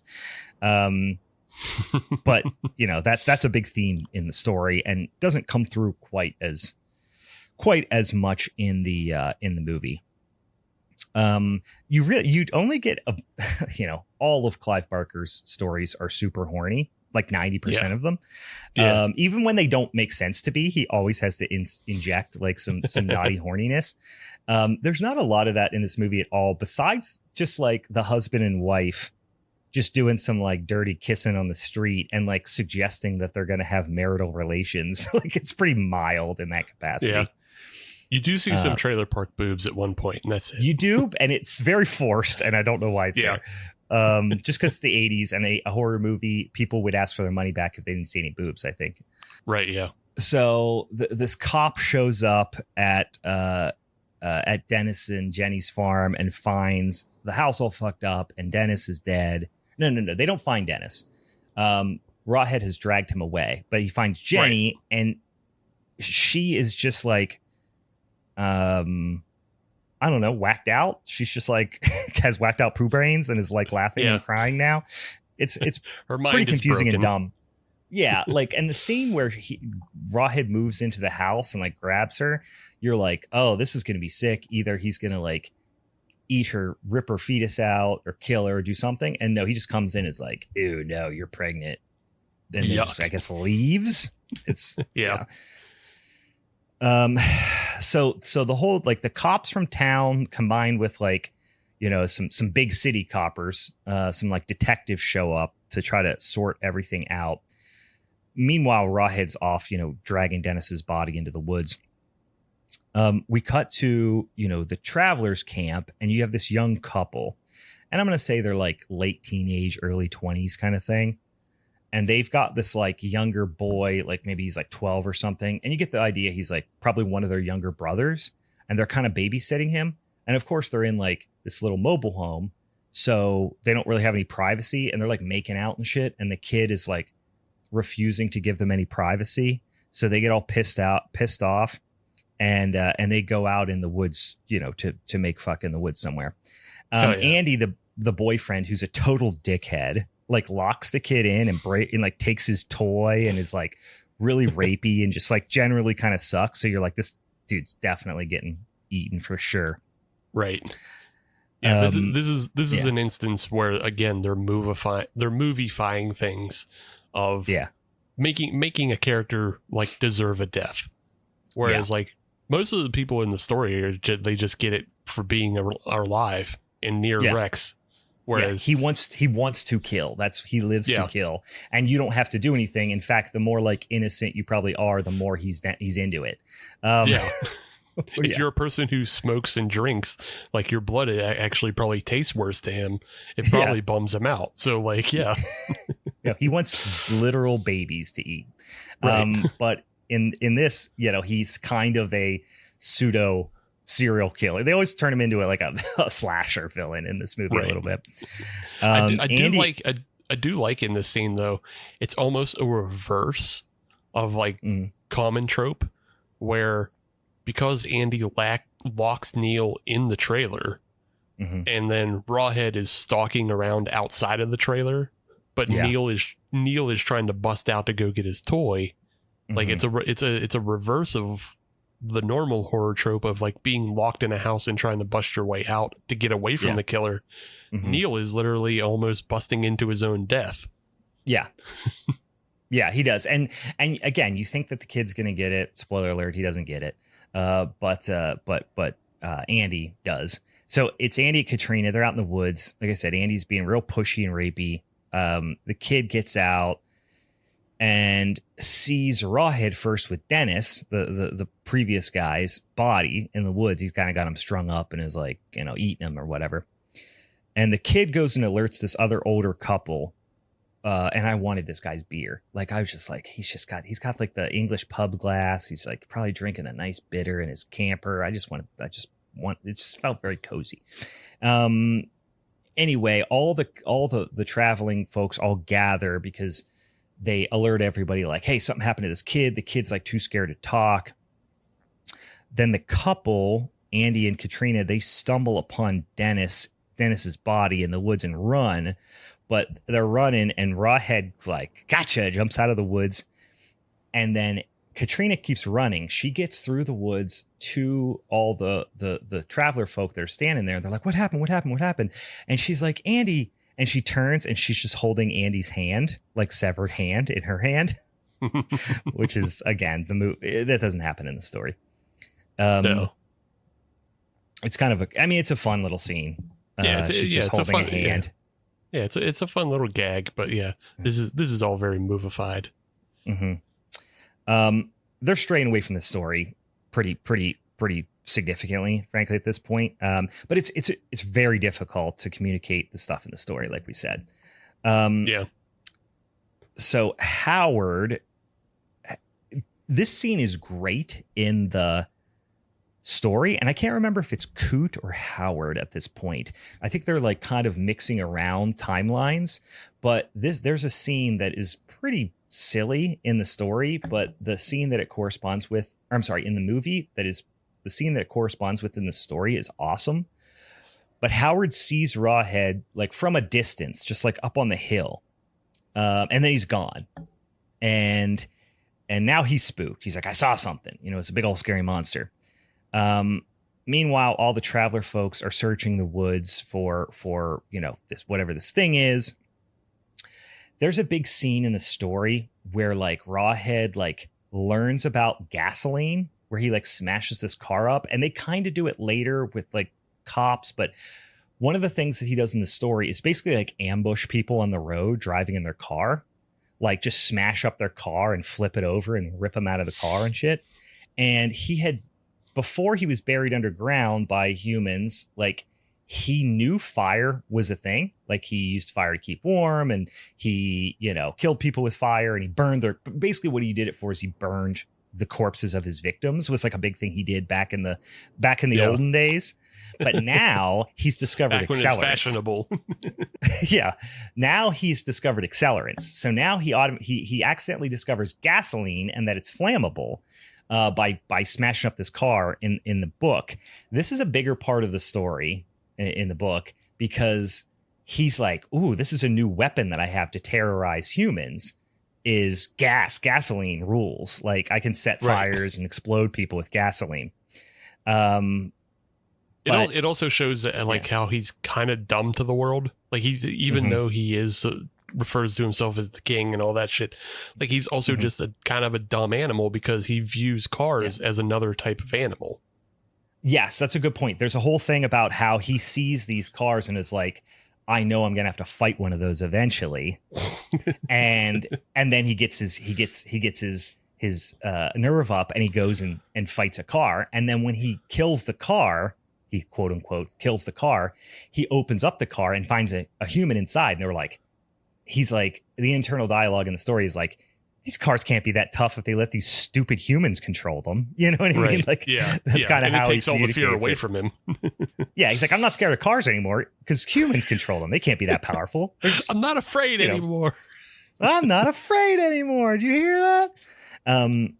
So they find Andy all tore up and his head's gone. And you're like, oh, cool. All right. And then Rawhead's just posing on top of a hill with Andy's head. He loves carrying heads around, which is pretty sick. The cops find the farmer from the original place that's dead with the stone pillar out in his field. So now all these murders are mounting up. They're like, goddamn, what's happening? Howard goes to the police station. There's lots of activity, right? He tells them about the monster he saw, and basically they tell him to go fuck off. And some of my favorite interactions are between the cops and Howard.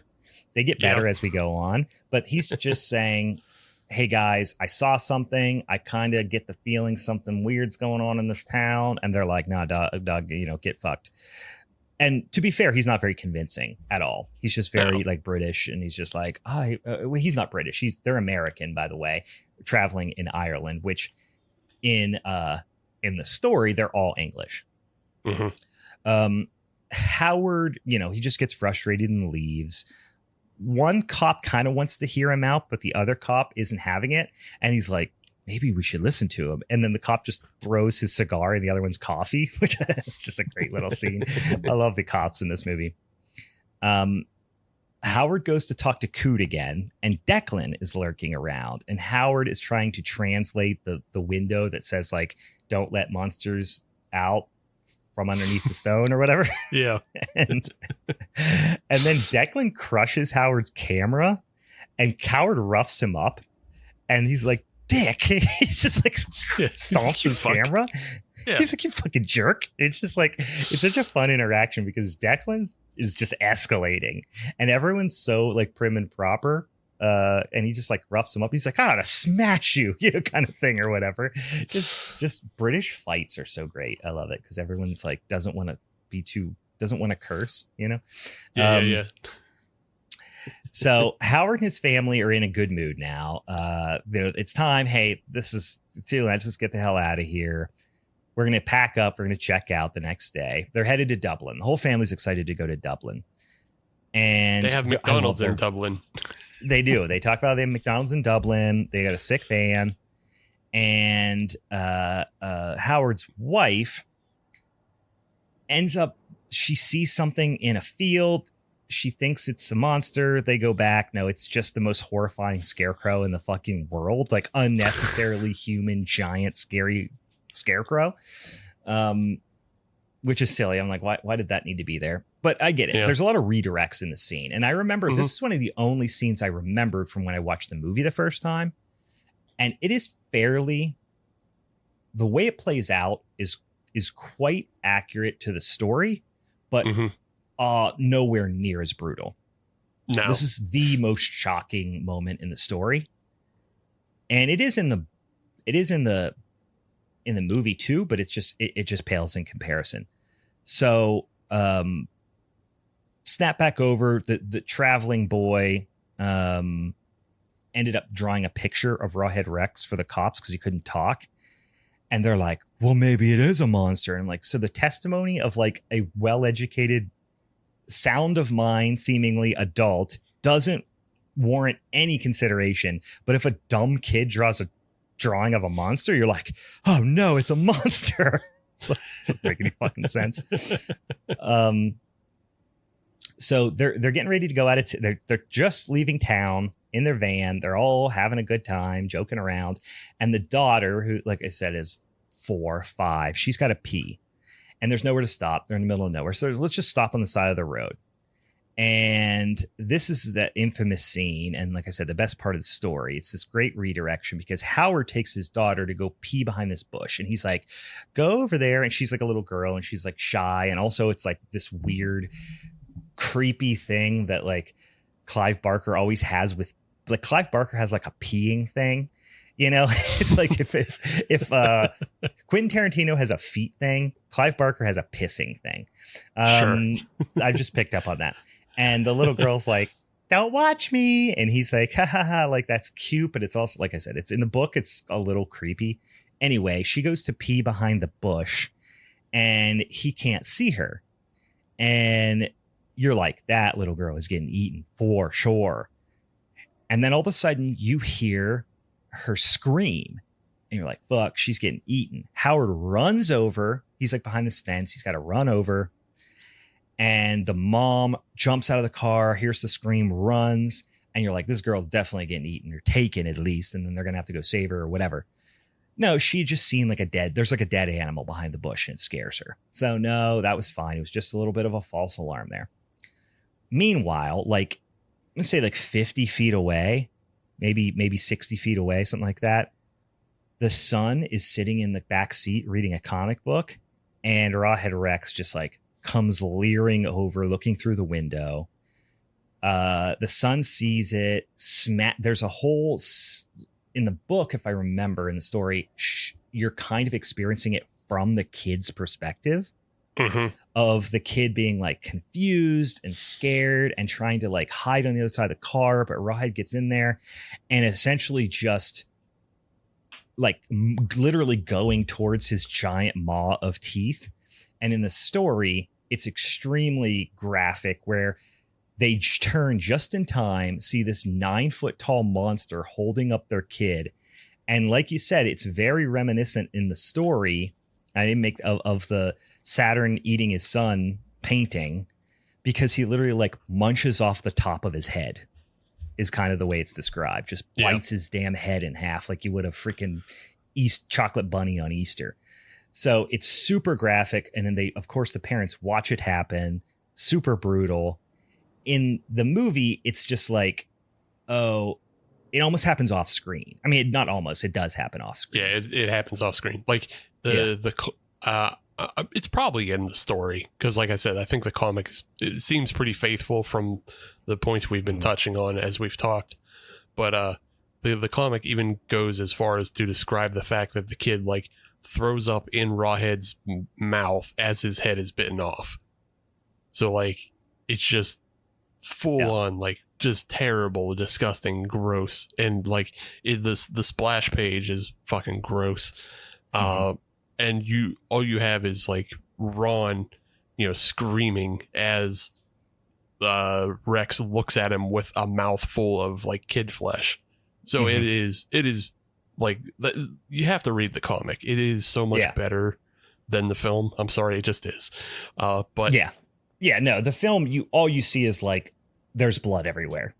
Yeah, and Howard screaming and crying. Yeah,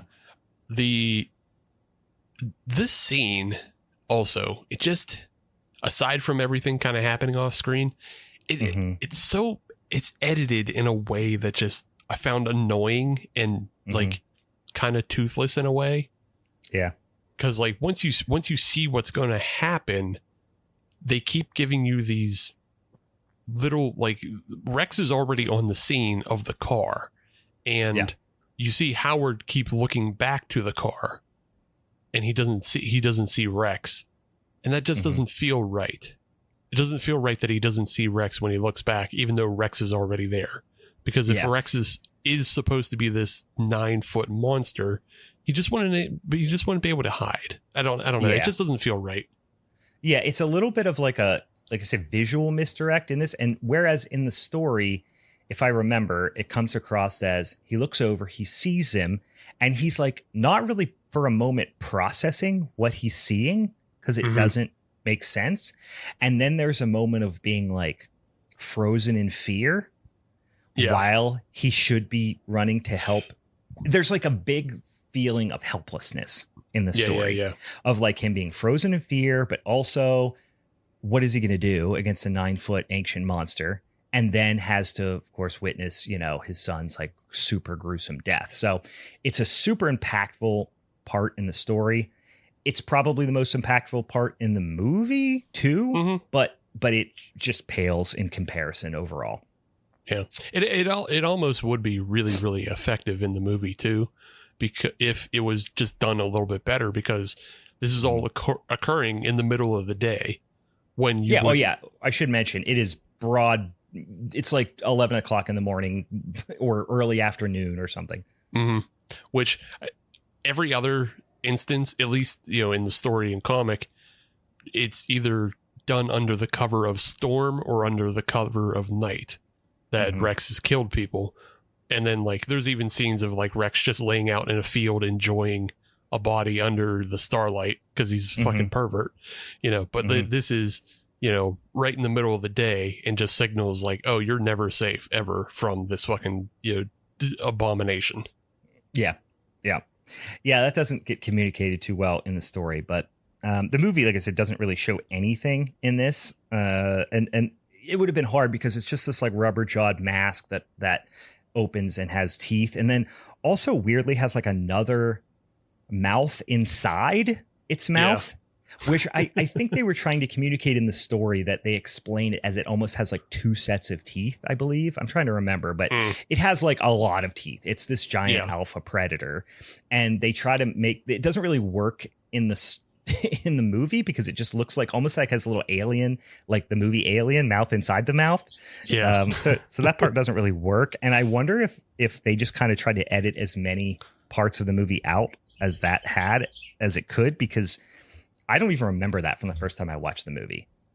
And it's one of those things you look at and you're like, why did they do that? And now that I've read the story, it's because of the way it's described in the story. But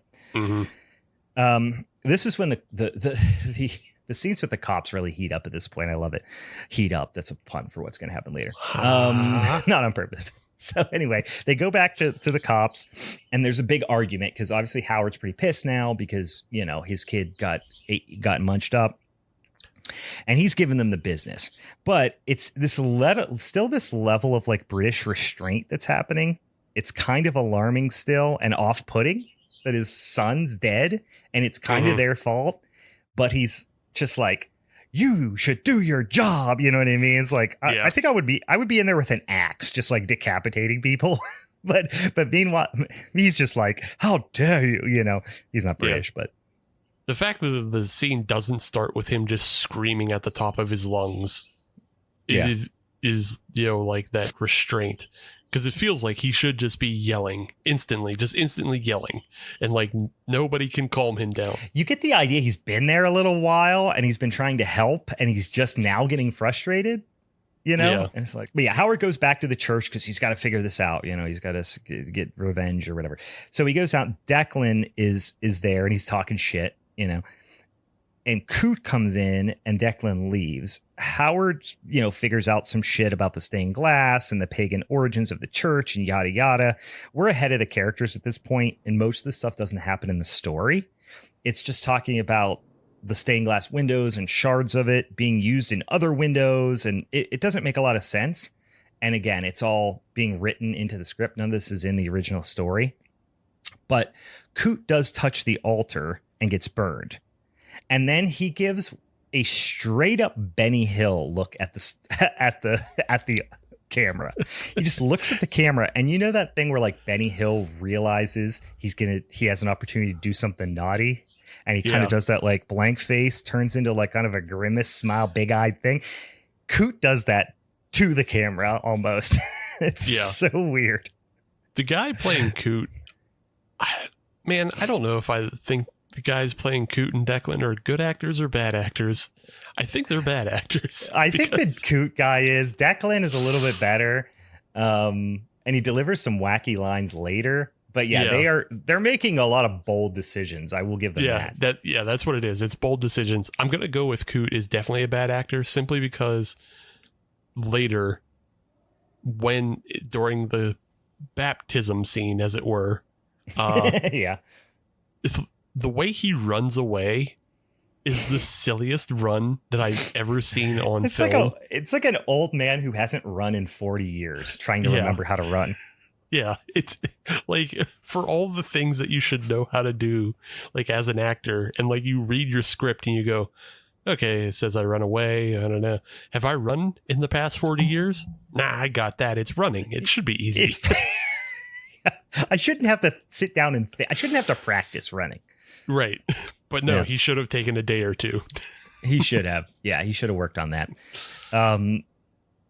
So meanwhile, going back over to the caravan, Rawhead's lurking around the caravan again. And you get this scene where he's all this stuff with the caravan, by the way, like this stuff is just not in the story. He's rocking this. He just all of a sudden they're in there chatting about, and the old guy's telling the story about what he saw. And he's basically trying to like kind of be gossipy, but also like kind of spook his neighbors a little bit. And they're sitting there chatting, drinking, whatever. And then all of a sudden, Rawhead just walks by one of the windows of the trailer and they're like, what the fuck is that? And then he just starts rocking the whole thing and flips it over. And it just, again, the Ultimate Warrior comparison, it just reminds me of like a backstage scene that would have happened, you know, on like a maybe a little later than Warrior was on there. Like maybe it would have been like a more of an Attitude Era thing, but it just reminds me of a backstage scene that would have happened. Maybe with Stone Cold or somebody like fucking up somebody's car. Oh, sure. Well, I mean, it would have been like a WCW Warrior. You know, so yeah. So like, I'm pretty sure you can find backstage of like the Warrior doing bullshit backstage, and like there's also like the famous one where Kevin Nash throws Rey Mysterio into a trailer like head first as a lawn dart. That's always the famous one. Yeah. So he flips it over. And he roars, eats the old guy's face off, just starts jacking people up at this point. He's just two-hand choking people and slamming them against the trailers like it's the turnbuckle. And then they start shooting him. He's just throttling people. Whereas the real monster would just literally rip people's heads off. Like just rip their heads off, rip their dicks off, split them in half.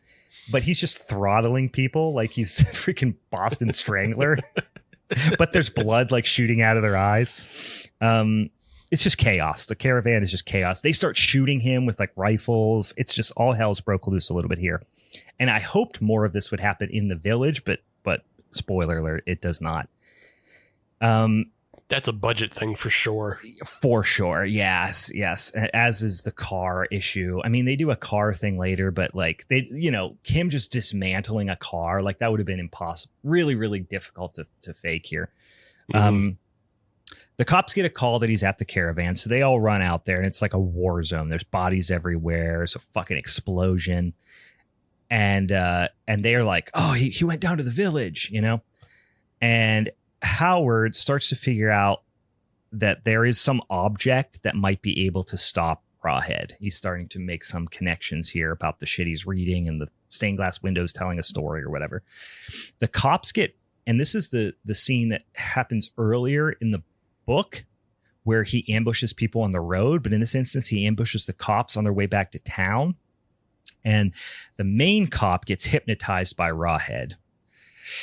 And I don't remember the order in the story, but he does this obviously to Declan and to other people in the story. But you hear a lot about Rawhead's inner monologue, so it doesn't land in the same way in the movie here.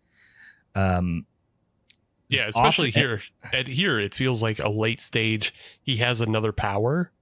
Like he just gets a power where like he picks him up, holds him up, stares in his eye, and hypnotizes him with his red eyes.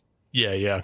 Whereas like Declan, we assume it's because like the connection to the altar or whatever. And in the story, it feels more like Declan was offered the information. He was given the secret knowledge and forbidden. Yes. Yeah. And he makes the choice to go to Rawhead's side. Whereas Coot was given the same kind of thing and he refused Rawhead. So it's like it's a split between the two of them. Yeah, he kind of offers this up to both of them in the story, whereas in this movie, yeah, he just picks people up and looks in their eyes and, you know, does some magic, and that's it. Right. He just has a power. He has a new power, I guess. Yeah. This is one of my favorite exchanges in the movie. Officer Conroy, which is, I get the feeling, is one of the local cops. He won't let Howard go see the main cop, which the main cop we know now has been hypnotized by Rawhead. And he's like, I'll let you, you know, you could see him when he's ready for you to see him or whatever. He goes, in the meantime, can I get you a cup of tea? And he goes, why don't you go fuck yourself? That's a good line read. That's a good one. Why don't you go fuck yourself? Declan goes and meets Rawhead in the woods, and like Coot walks out and sees Rawhead and Declan there, like kind of in the distance. And this is one of the most like shocking, confusing, gross, weird, awesome, you know, scenes in the story. And it happens way earlier in the story where Rawhead and it's an animalistic thing. They don't really suggest that it's sexual. It's more of like a dominance / marking your territory kind of instinctual thing where he just pisses on people. He just has, and they really go into great detail to explain how disgusting his piss is in the story. Yeah. And how much it stinks and how gross it is. And he just pisses all over people's faces. And they're just like, because they worship him, because he's under their spell, they're like, yes, I'm so lucky to be pissed on. So again, it's like for them kind of, it's not explicitly sexual, but there's a lot of sexual undertones and a lot of just like allowing yourself to be dominating and giving into this demigod that's just going to piss on you. And like have this active dominance over you.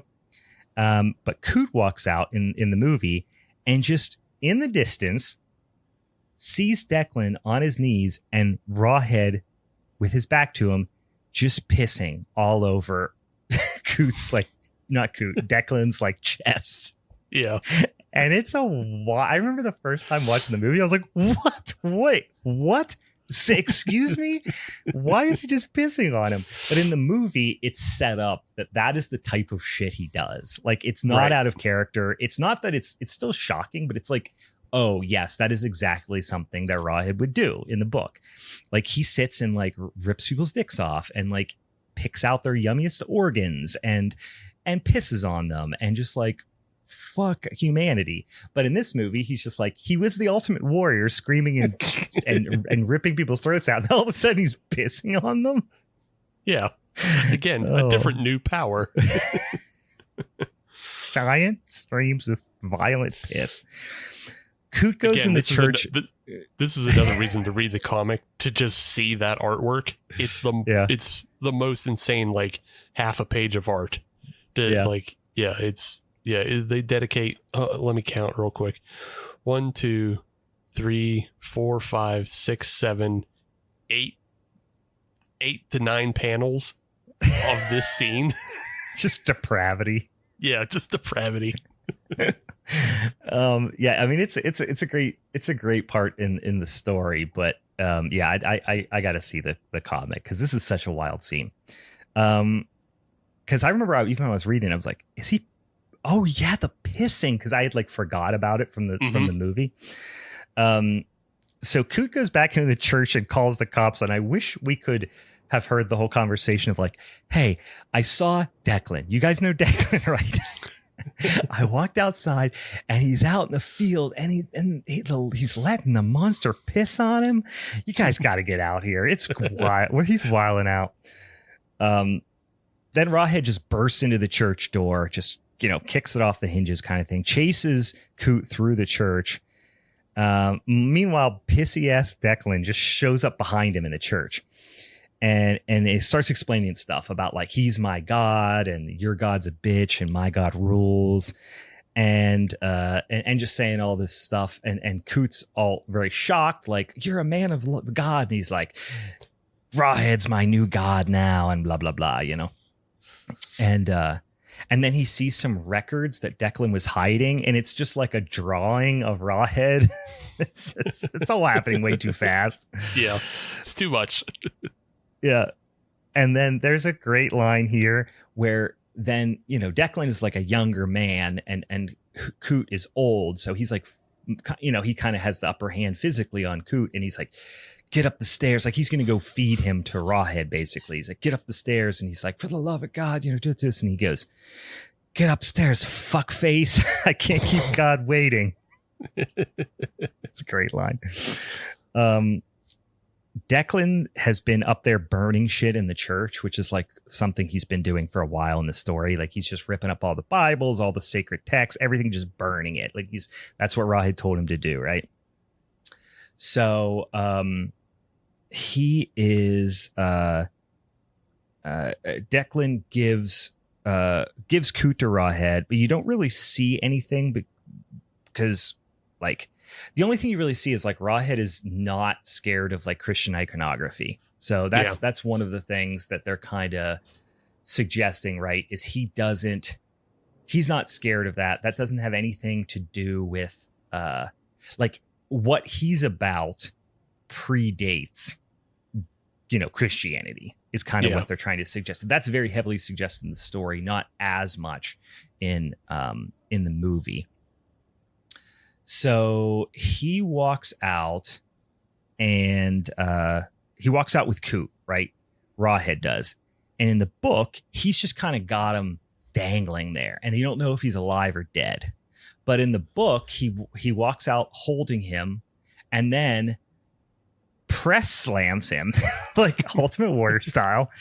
Press slams Coot. And in the book, it's this big standoff. And they do it in the movie too, but not as much. But it's like, don't shoot him because we don't want to hit Coot. But in this movie, he's just holding him above his head. And they're speculating as to whether he's dead or not. That's part in the story. But then ultimately he press slams him. And then right as they're all about to shoot, the cop that's been hypnotized sets all the cops and their cars on fire with gasoline. And this is the best scene in the movie.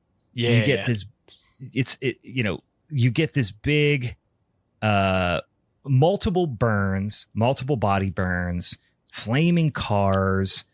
The cop kneels in front of Rawhead's feet, and as he's on fire, he's like, for you. It's like, it's pretty sick. It's sick. It rules. Like he walks, like he sets everybody on fire and then walks like through it's sick. It rules. Yeah. And then he sets everybody on fire and then walks through the fire himself, gets set on fire just to kneel in front of Rawhead and be like, I did it all for you. It's all for you, Damien. Yeah. It's an awesome scene. And this is what the scene that kind of takes the place of the like chaotic scene at the end of the story.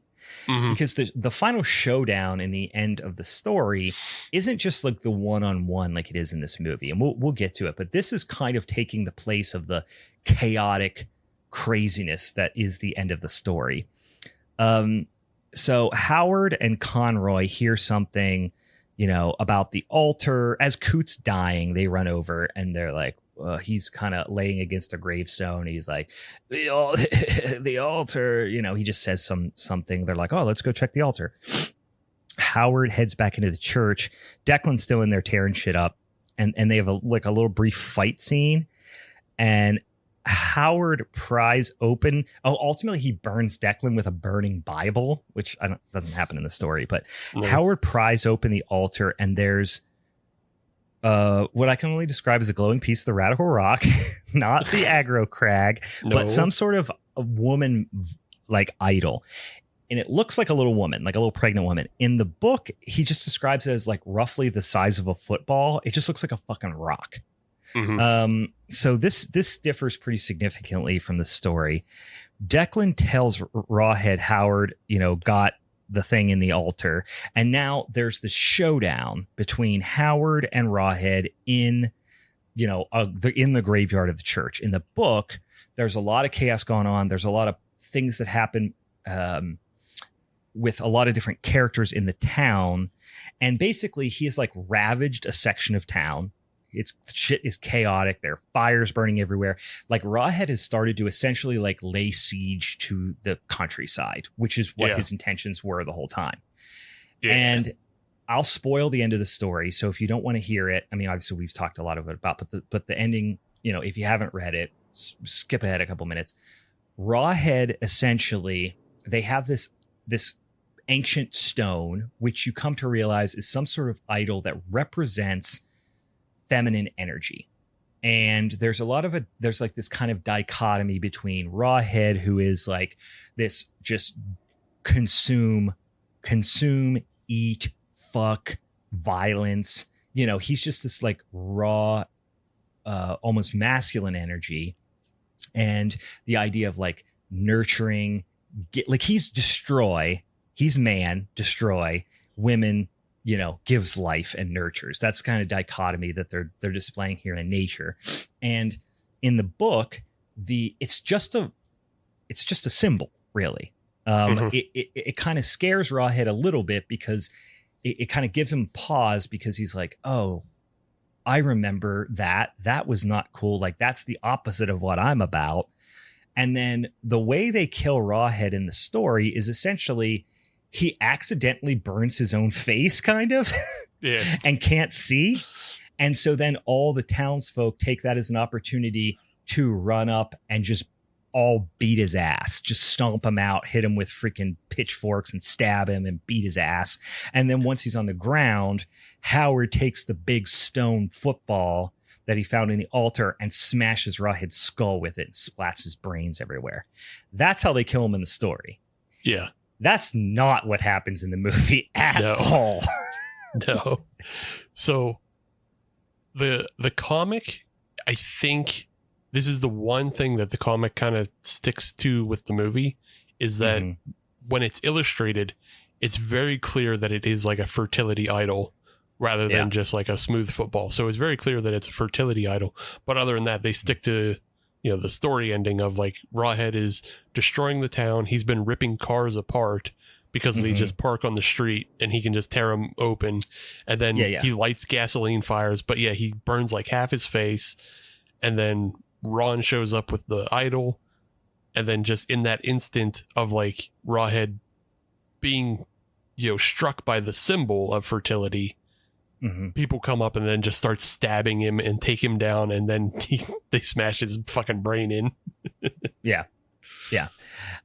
So it's way more ambiguous, the idol thing in the book. It sounds like it's a little bit more descript in the comic book, and then in the movie, it's everything. It's so like, I mean, they just really paint it out so much, and it's so different.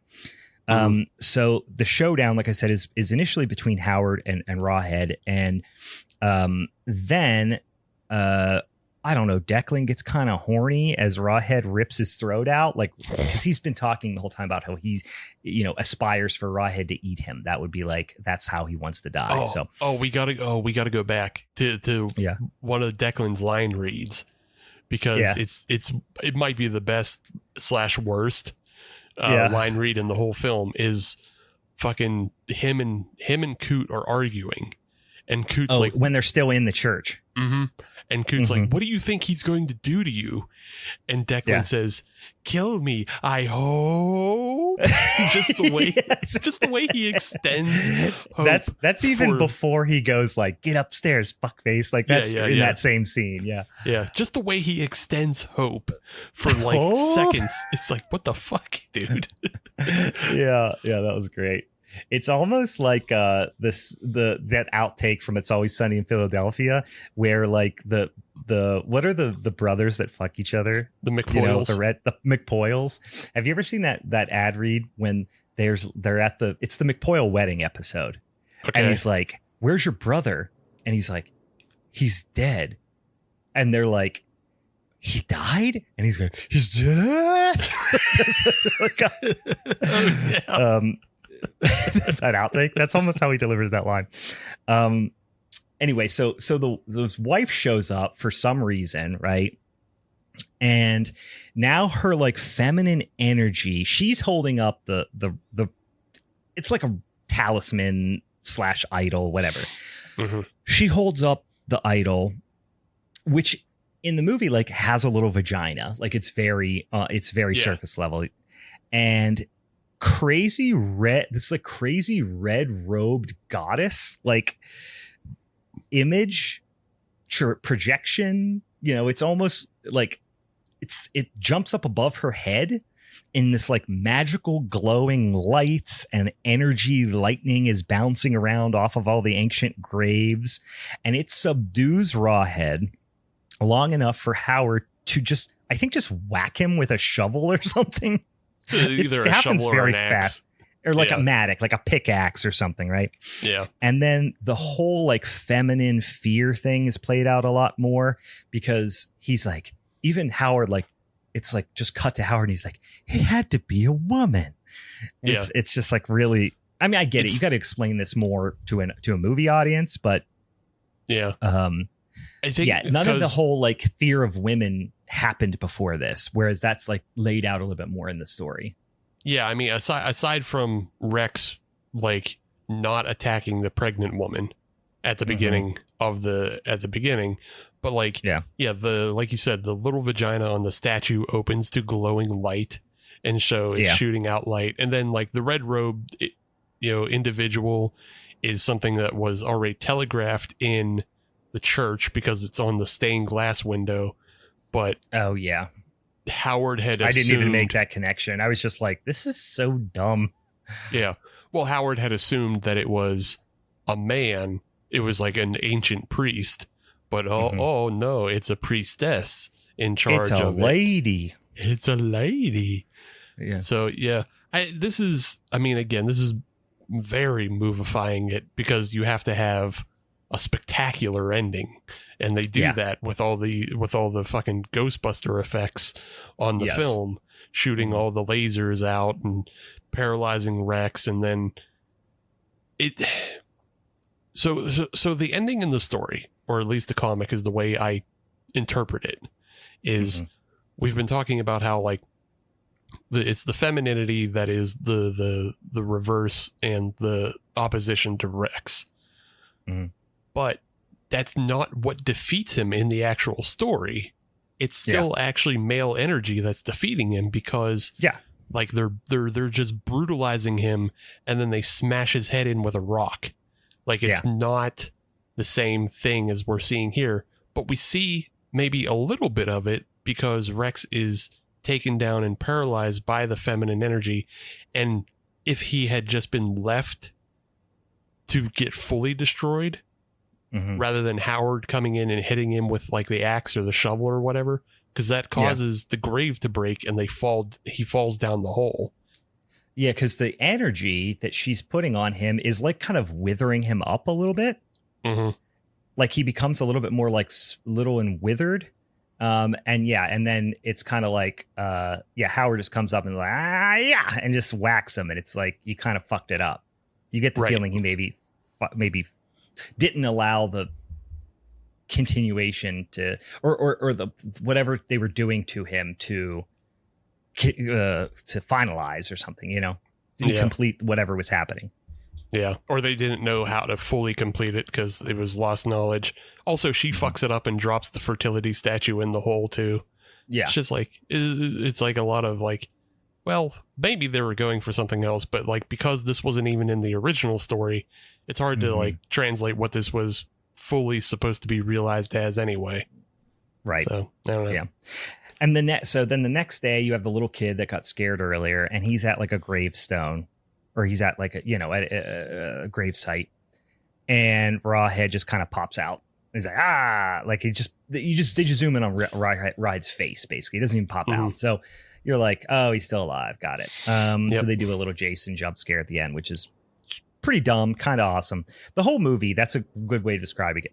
Pretty dumb, kind of awesome, fun, stupid, not nearly as good as the story. But it still rolls. I still like it.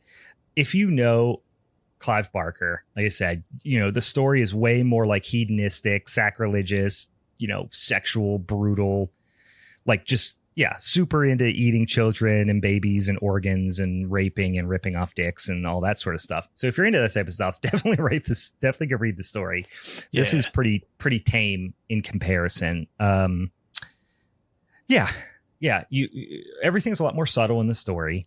The whole epitome of like Rawhead is the epitome of death, destruction, consumption, I'll say, and like the pregnant mother, whether, whoever it be, whether it be the idol or in real life, is like the definition of like life and creation and nurturing.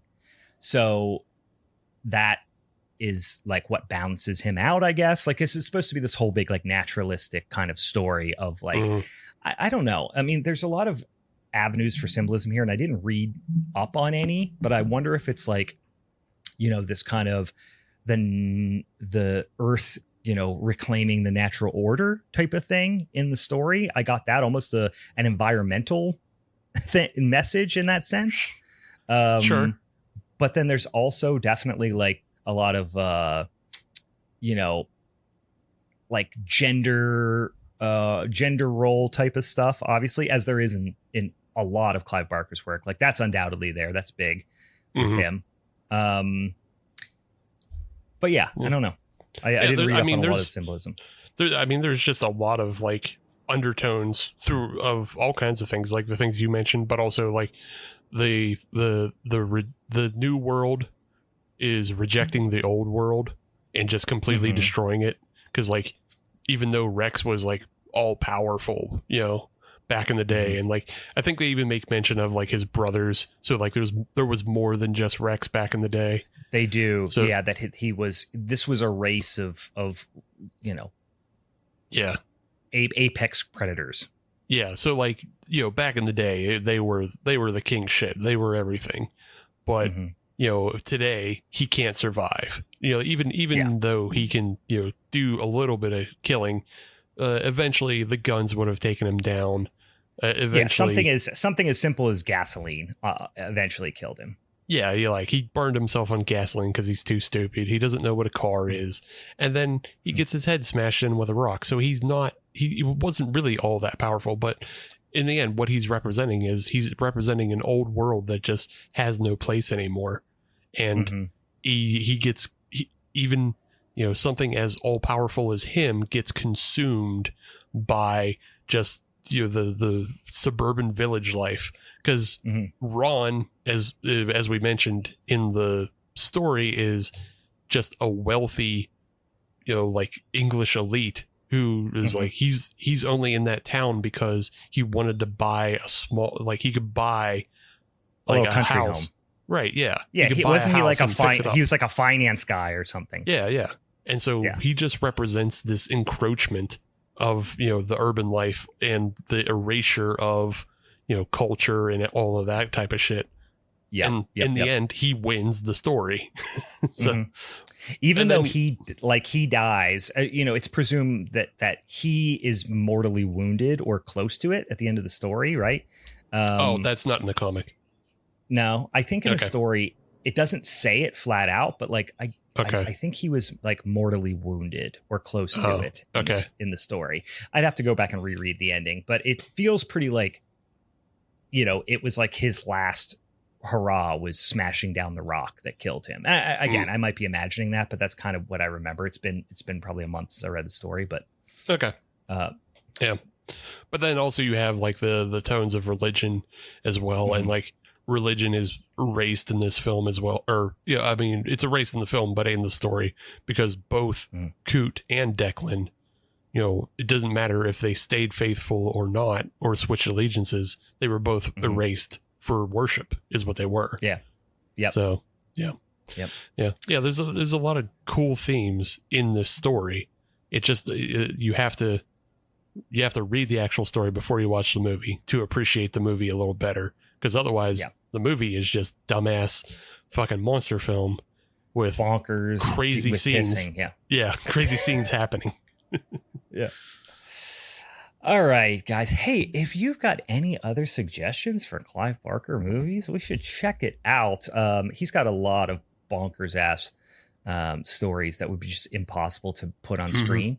But I'm excited to go out and see, because like I've been on the Stephen King bandwagon for since I was a kid, and I've seen so many Stephen King adaptations, and I want to go and see if there's got to be some other Clive Barker adaptations and adjacent ones. Obviously the whole like Dollar Baby thing and everything with Stephen King like really helped to get a lot of those made, but now I'm curious to go do a little bit more research and see what other Clive Barker adaptations are out there. So and as always, go follow us on the social medias and give us some suggestions. We like to talk about wacky ass movies in our minisodes, and sometimes we get the we have some in our head, and sometimes we're looking for ideas, just like we were this week. So and I didn't mention at the top of the show, as always, if you want to definitely go check us out on the Patreon, listen to that Youth Group is Forever, get all that special stuff. But also, if you want to write us a review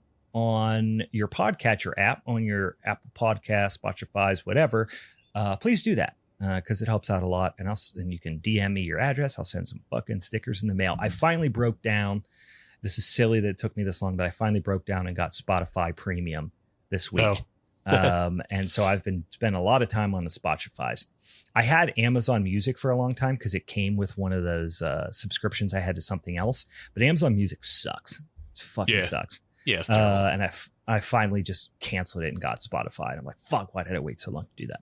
So I've been checking out the Spotify's on there. If you're on the Spotify, go over there and write us a review on the podcast section. Give us all the stars. Say, these guys are all right. And let me know if you want me to send you some fucking stickers and little spooky ookies in the mail.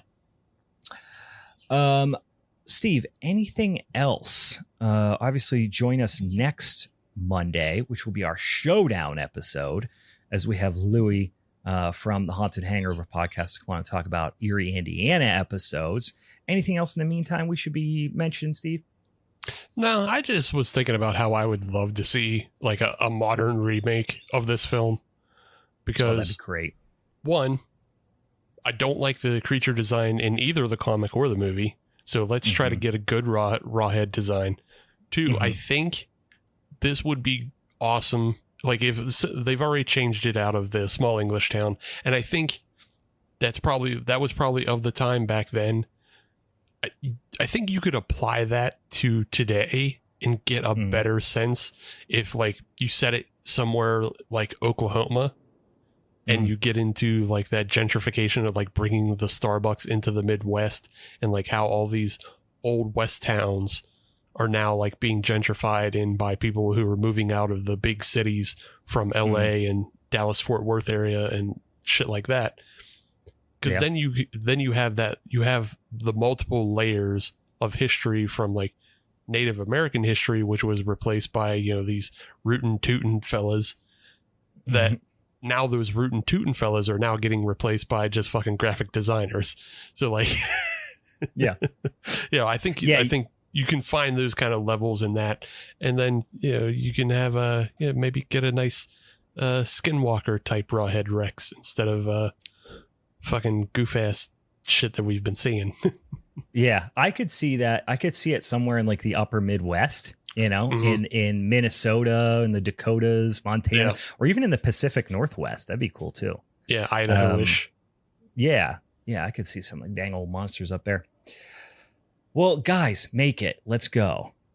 Do a ViewFundMe account. I'd give some money to that. All right, boys and ghouls. For the Halloween is Forever crew, I'm Brian. And I'm Piss King. You're the Piss King? Wow, it's great to meet you. Yeah. How come you've never pissed on me before? That's wild. I don't know. All right, bye, guys. Bye. You haven't submitted to the worship. It's true. All right, I'll work on that.